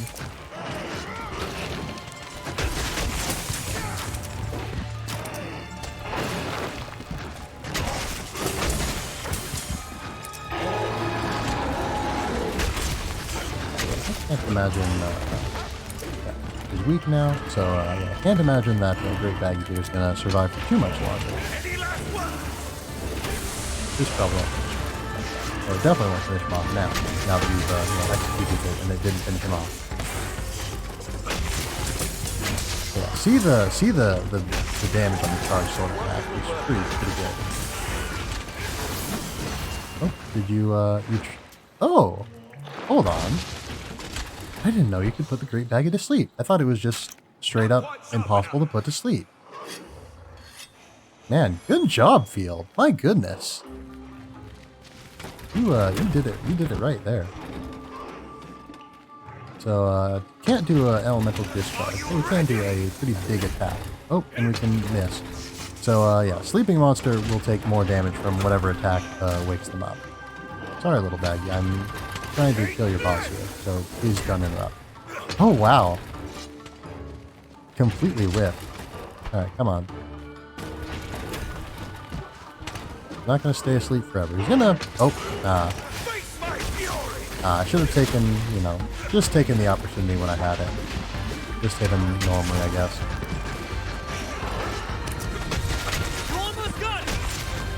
Yeah, I did not know it was possible at all to put a Great Baggy to sleep. I thought it was immune to sleep. Generally, monsters are, if not immune, very, very strongly resistant to whatever status conditions they can inflict on you. More often than not, they are immune, just straight up. But yeah, I did not know Great Baggy could be put to sleep. Yeah, I don't know. I probably couldn't do that efficiently myself, but good job, Field, on doing that. You have gone beyond what I had imagined was possible. So props. Big props. Big ups, as they say, I suppose. Very large ups. The largest ups.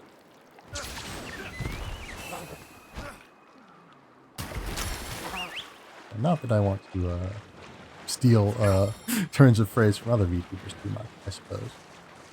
Particularly not from ones that are far more successful. Yeah, we're making good time. I think we can make it like 5 hours. Well, we might be a little bit short because I don't want to go over because there's an event, a special event today that I am is non-optional for me to be involved in. You know, or rather that non-optional makes it sound like I'm being forced to attend. I'm not being forced to attend. But I will not let this or anything else stop me. Oh, there he is, sleeping again. I know that Great Baggy can sleep. I know that he can put himself to sleep if he's tired from fighting you.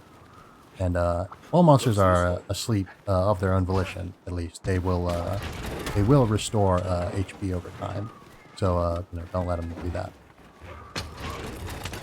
Instead, let them suffer greatly due to your attacks. Yeah, so I believe you can't do the proper sort of amp elemental discharge unless you have your shield charged up. So I probably could have done a little bit more damage in that little burst there if I'd kept that in mind.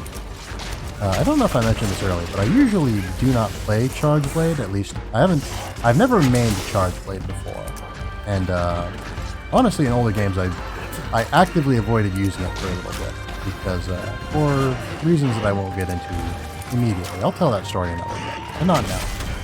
All right, get back in. Very nice. It's over.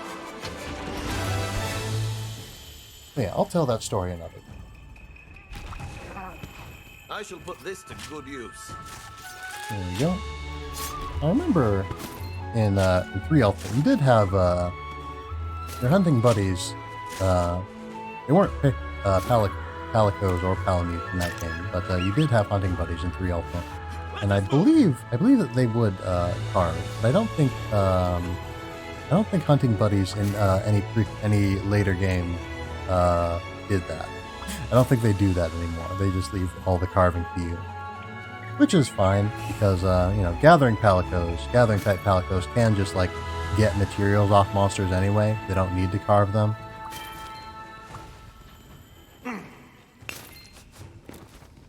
Yeah, so it all sort of works out. And honestly, you get better results out of gathering Palicos than you did out of your little helpers hunting monsters on their own. And man, I'm looking over at the layout, and it does look really weird to have this just really wide open space that I used to reside in, and that I still do reside in when I'm playing games on my computer. But to have this big wide open space that I did not account for when designing the layout. So I will have to fix this layout at the earliest possible opportunity because this is going to continue annoying me very greatly. Yeah, as you can see, now that they've reached 5th level, they get a lot more bonuses and stuff. So let's see, we got about 40 more minutes of stream time. 40 more minutes of stream time. Let's see.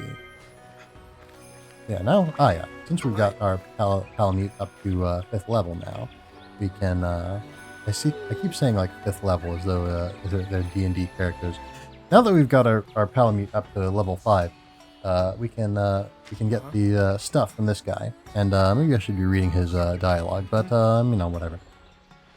Let me know how it performs so I can improve my former future pieces. Okay, all right. So we've got equipment for our Palamute. I'm not gonna go over that right now. Gonna go over that later. Probably. Honestly, I feel like I'm going to forget a lot of the things that I said that I was going to go over later. By the time I get to the next Monster Hunter stream, because it's not going to be till next Thursday, unless I really get a hankering for Monster Hunter and I start playing it again on Tuesday or something. Almost certainly not going to play it over the weekends. I have other things to attend to on the weekends, and we'll leave it at that. But let's see. Let's see. Okay, yeah. Which quest would you So now we will fight. Yeah, we'll fight the Lagombi. Be Fight careful the out there. Lagombi. We will get our loadout sorted out. We will have a little snack. Yeah, by the way, in case you're wondering, the cutscene is the same regardless of where you sit, so don't need to worry about that. I've got a lot more dollars right now, a lot more zenny, so we'll pay for this with zenny. Then defender and B, yeah. Very low chance of that activating, but or rather, relatively low chance of it activating. It's still, over 50%. But anything less than 100% can fail, and anything more than 0% can succeed, regardless of what you might expect from the percentage, however high or low the percentage is. Remember that anything other than 100% or 0% is not guaranteed by any stretch of the imagination. And we've also got a new cutscene coming up. On a frosty mountain range, far from human haunts, an abominable beast does whatever it wants. Is it hare or is it bear? It is neither, so beware. It will drench the snow with blood and wreak nothing but despair.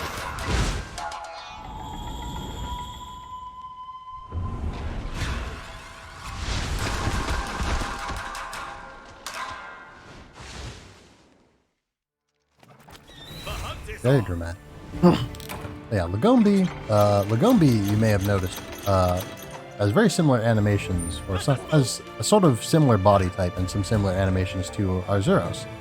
Yeah, that is because they are both they're both fanged beasts.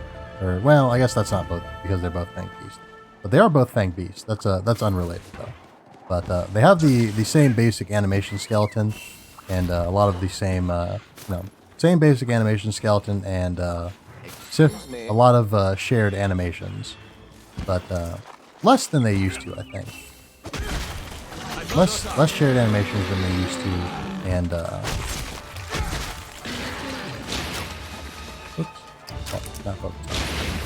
less shared animations than they used to. And they've always been pretty distinct in fighting style. So don't worry about monsters like feeling samey or anything, because that's not really a thing in the Monster Hunter series in general. Even when monsters share traits or animations, they're usually pretty distinct. There are some different monsters that are very similar to each other, and some monsters have just come in different flavors, so to speak, where they function very similarly but have different abilities. Usually, they're like higher level sort of almost variants. Let's charge the shield. And let's be a little bit more careful about where we choose to use our A attack. Because I know that some of Charge Blade's attacks have like guard frames on them, where you can take an attack and it'll affect you as though it had hit your shield, basically, rather than as though it had hit you. Because I guess it did hit your shield technically. Interesting that there's ultra ops here. I don't know why that is. I didn't see any ultra ops here, so maybe maybe the Lagombi here just killed them too quickly for me to see them.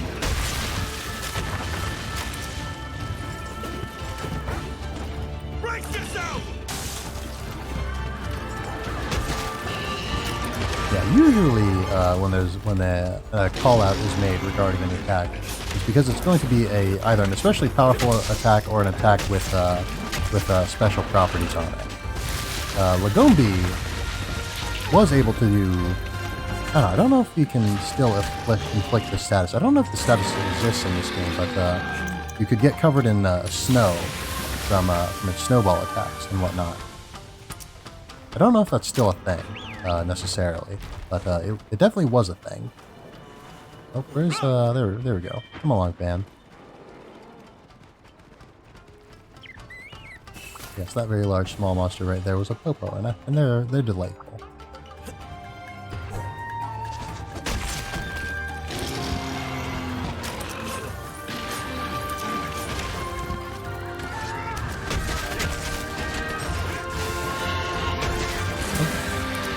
I chickened out there at the last minute. I didn't feel like completing my charge because I was concerned that I'd get hit.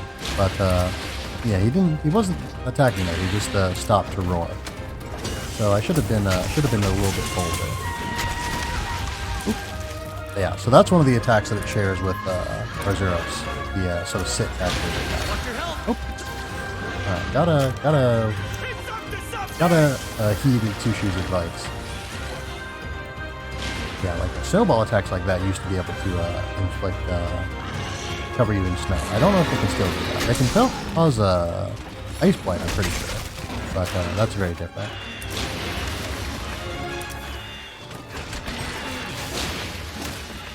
Ooh, very rude. Izuchi's, don't be interrupting me while I'm attacking people. You don't even have a great Izuchi, so why are you bothering me? I don't know, perhaps the Great Izuchi's friends with this Lagombi. Ah, I didn't have my shield charged. Right.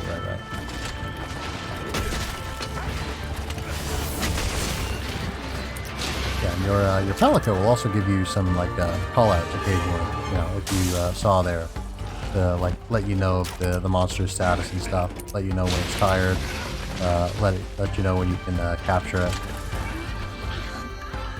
But yeah, your Palamute does not talk at all.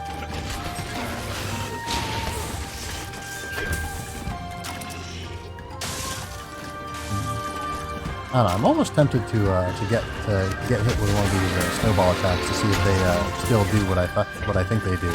But on the other hand, I realize that that's not necessarily a great idea. It's a suboptimal play. But I guess you aren't necessarily here for optimal play. You're here for play. And much more playful than getting hit with an attack that you could have dodged just to see what it does. I'll tell you one thing, I need to sharpen my weapon here. Yeah, Van, if you would be so kind, thank you. An excellent opportunity. We'll take this excellent opportunity. We'll get a little bit here. And we'll hop right back in. Oh, Lagombi's moving. Yeah, generally, if you can, wire dashing is faster than climbing, and it's faster than climbing even when you're on your Palamute. You can climb up walls on your Palamute. It looks very silly, just this canine running up a wall with you on its back. But you can do it, and it's pretty effective. But that's mostly something you'd want to do on much taller cliffs that you can't easily wire dash up.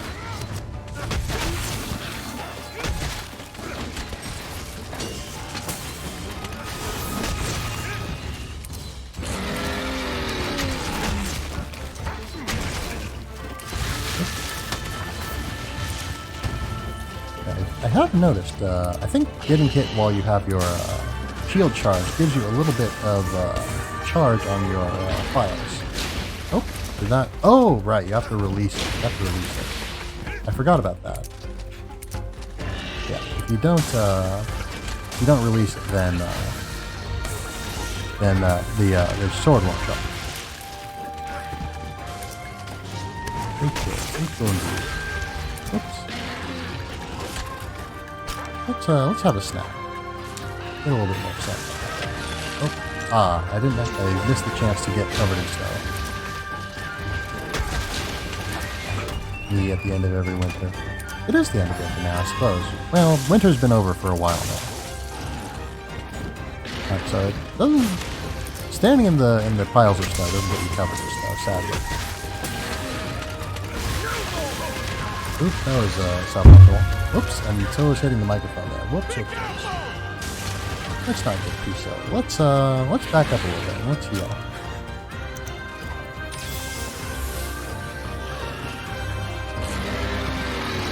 Alright, let's get back. Let's get stuck in the thing again.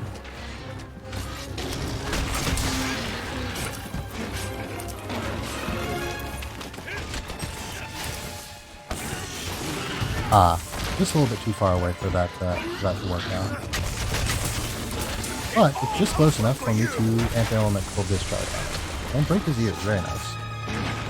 Yeah, I don't know if there's some monsters where if you break certain parts, it'll impede their ability to do certain attacks, or outright remove their ability to do certain attacks. Sometimes.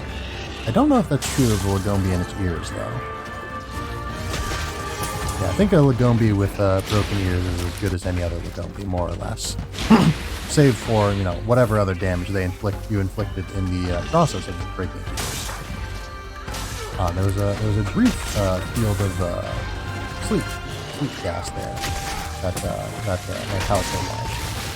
Yeah, I know some people don't think that Palicos are very useful, but it's really, and it's a real shame. But you know, it really just all comes down to. This isn't good. All right, so I have. Yeah, I have. There's Ice Blight, but it doesn't seem to give you. It doesn't seem to cover you in snow. I want to get covered in snow. That's a fun way to play. I like being covered in snow. But where was I? Not sure. Yeah, I just don't know. I've lost it. I've lost it entirely. Unfortunate, but yeah, we'll just keep moving. Oh yeah, Palicos. So I was talking about Palicos and their abilities. So you know, a lot of it is just you know, knowing what you want your Palico to be able to do, and choosing Palicos that have skills that you want. And it's a real shame. It's a real shame again that you can't scout for specific skills. You can just scout for like specific types of Palico, and just hope that they have the skills that you want.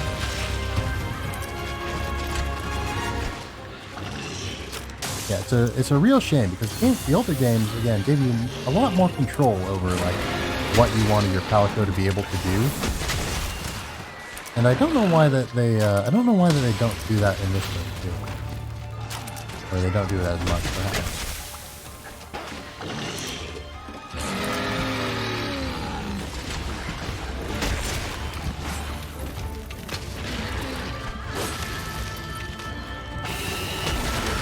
And yeah, that's a demonstration of how the sword works a lot worse when you need to charge up your files when they're overcharged. When you need to fill up your files when they're overcharged. Yeah, just a whole lot worse overall. This was a bad idea. I don't know why I thought he'd stick still long enough for me to get much use out of that discharge there. But I can't learn that. You know. I'm not going to slide again, but yeah. Now's a good time to start. You know, a lot of the time you kind of want to get away from the monster before you sharpen, and I probably should have gotten away from the monster before I sharpened there too, to be honest. Seeing that I got hit afterwards. But, you know, you can, if you're bold and a little bit foolish, you can get away with a lot. Alright, so let's do an optimal little combo here.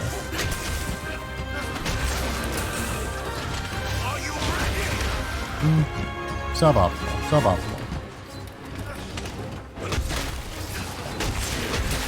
But I tried.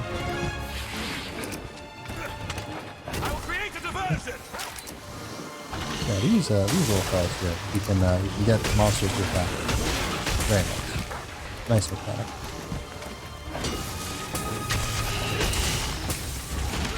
Oops.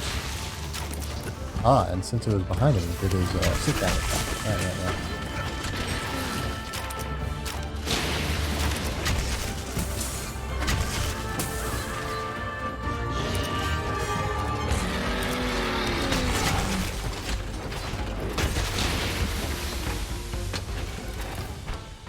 You know, while we have the opportunity, let's charge up our sword before moving to the next stage of this fight. Well, not next stage, I say, as though before we move on to the rest of this fight. Let's do a little bit of mining while we're here.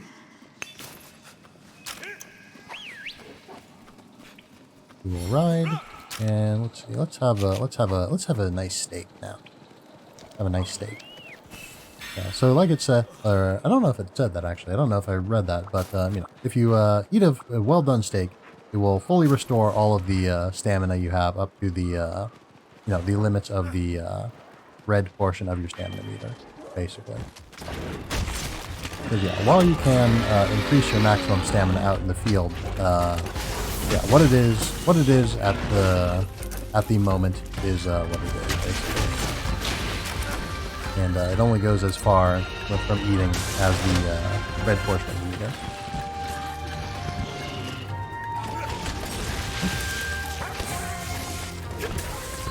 Can't turn around for a lot of attacks, unfortunately. A lot of sort of wind up the chargey type attacks, which I honestly overuse probably.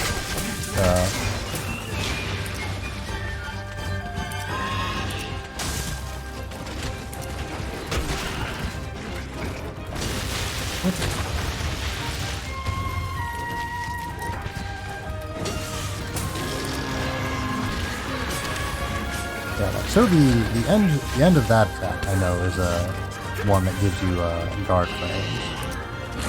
I believe the technical term is a guard point, is what they're called. Completely whiffed the discharge. Absolutely did not hit it at all. What a shame. Not even slightly. But it is what it is.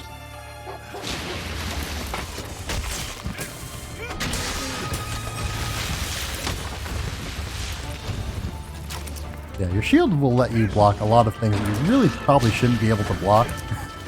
Like you can block the ground shaking when a monster lands hard near you. You can block sound when a monster roars. It's a little bit silly sometimes, but it's a nice little convenience. I like it, and I'm not going to complain about it.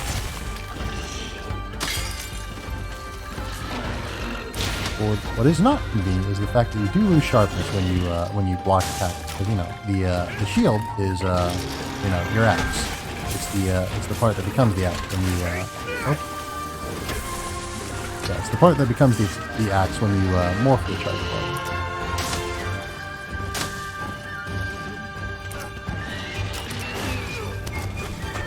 Yeah, now that my sharpness is down a little bit, I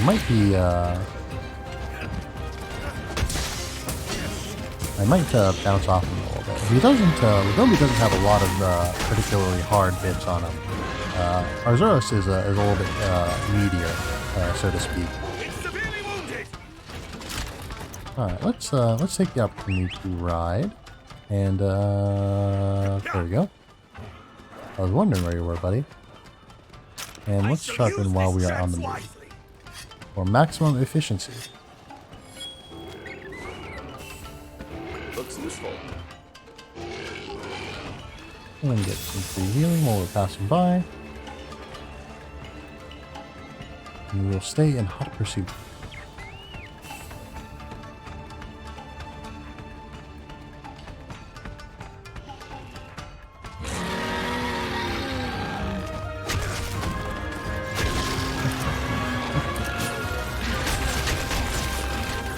Charge up the axe. Charge up the sword. Or we'll charge up the files so that we can get the slightly faster sword charge animation. Get him with the charge sword attack. You know, that attack. You know the one.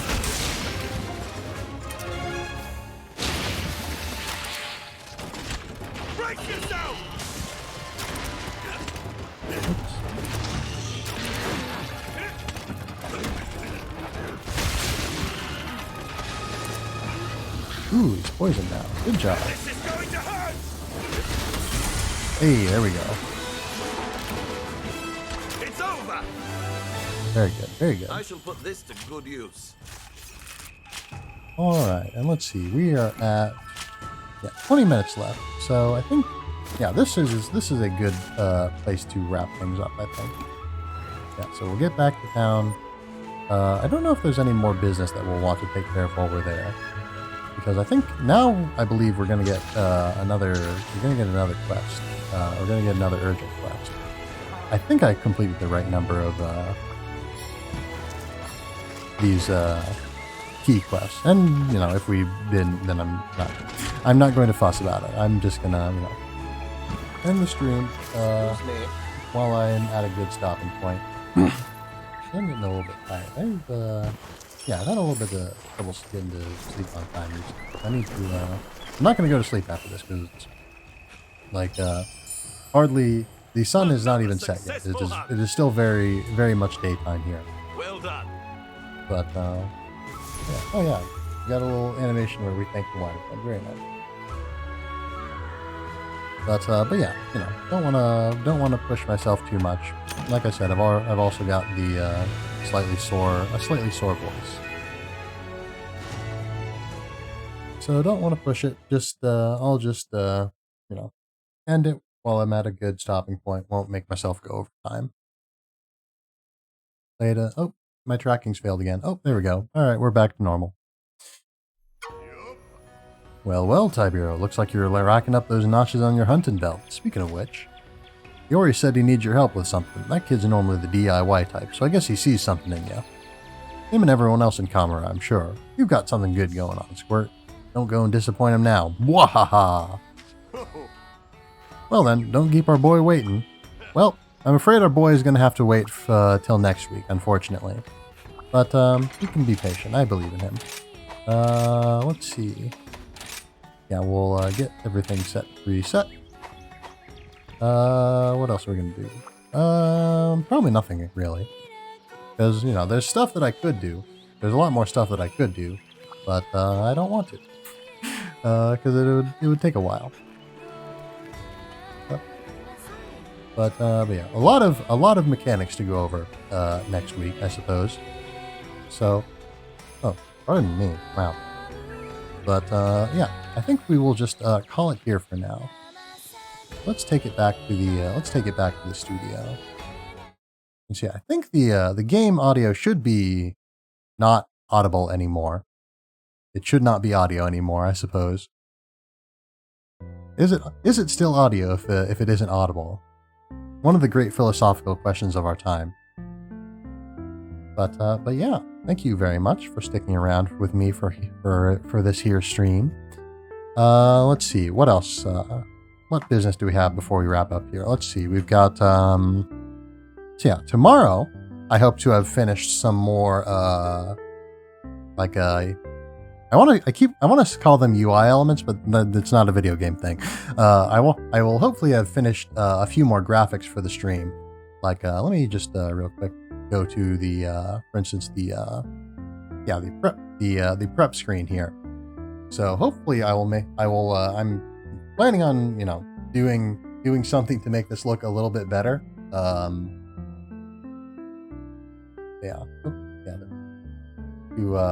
gonna put some like little designs along the top and bottom just to make it less just like a vast white void with very little interesting on it. Yeah, back to the studio. Not planning on doing anything new with the studio immediately, but it is what it is for right now, and we'll leave this for right now. We don't see it a whole lot, and I'm pretty pleased with it for the time being. Let's see what else. Oh yeah, we're also going to have I'm going to finally implement like a sort of some of those like little panels that you see in the about sections of streamers, just to make things look a little bit more, I don't know, professional. I don't know if that's the right word. I am literally not a professional, considering that I do not yet get paid for this. should probably open donations up at some point in the near future. I don't think people are necessarily falling all over themselves looking for the opportunity to give me money at this point. But you know, if you are, well, you're gonna have to be patient. Let's see. I don't think there's anything else that really needs to be gone over. All right. Oh yeah. Well, yeah. So we are going to tracking. Oh, that's weird. I don't know if Face Rig seems to be acting up a little bit today. It seems to be getting like stuck in certain circumstances. But whatever. Where was I now? Where was I? Oh yeah. So there's going to be an about section, or yeah, there's going to be more stuff in the about section. Going to look a little bit more populated. Yeah, I'm going to put in the stream rules. I haven't had any issue with anyone breaking theoretical rules really so far. People have been well behaved around here. But yeah, gonna be, have the rules there just for reference, or if anyone needs them, and so I can have something to point to, like say, like, this is the standard here. So, don't be especially rude if you would be so kind. So yeah, stream rules. Also post a link to my my VOD channel. I have a YouTube channel. I've been uploading VODs to it. I haven't linked it, and none of the VODs are public, so nobody could watch them even if they wanted to. But yeah, I'm gonna have a link to the VOD channel, and all the VODs are gonna be there. I don't think I missed any. I don't have them all completely. Oh yeah, Facebook grows again. But yeah, I don't have them all 100% up to. I don't have all of the latest VODs on there because like I said, the channel's not linked, so it's very hard to find, and none of the videos are public, so I haven't really bothered to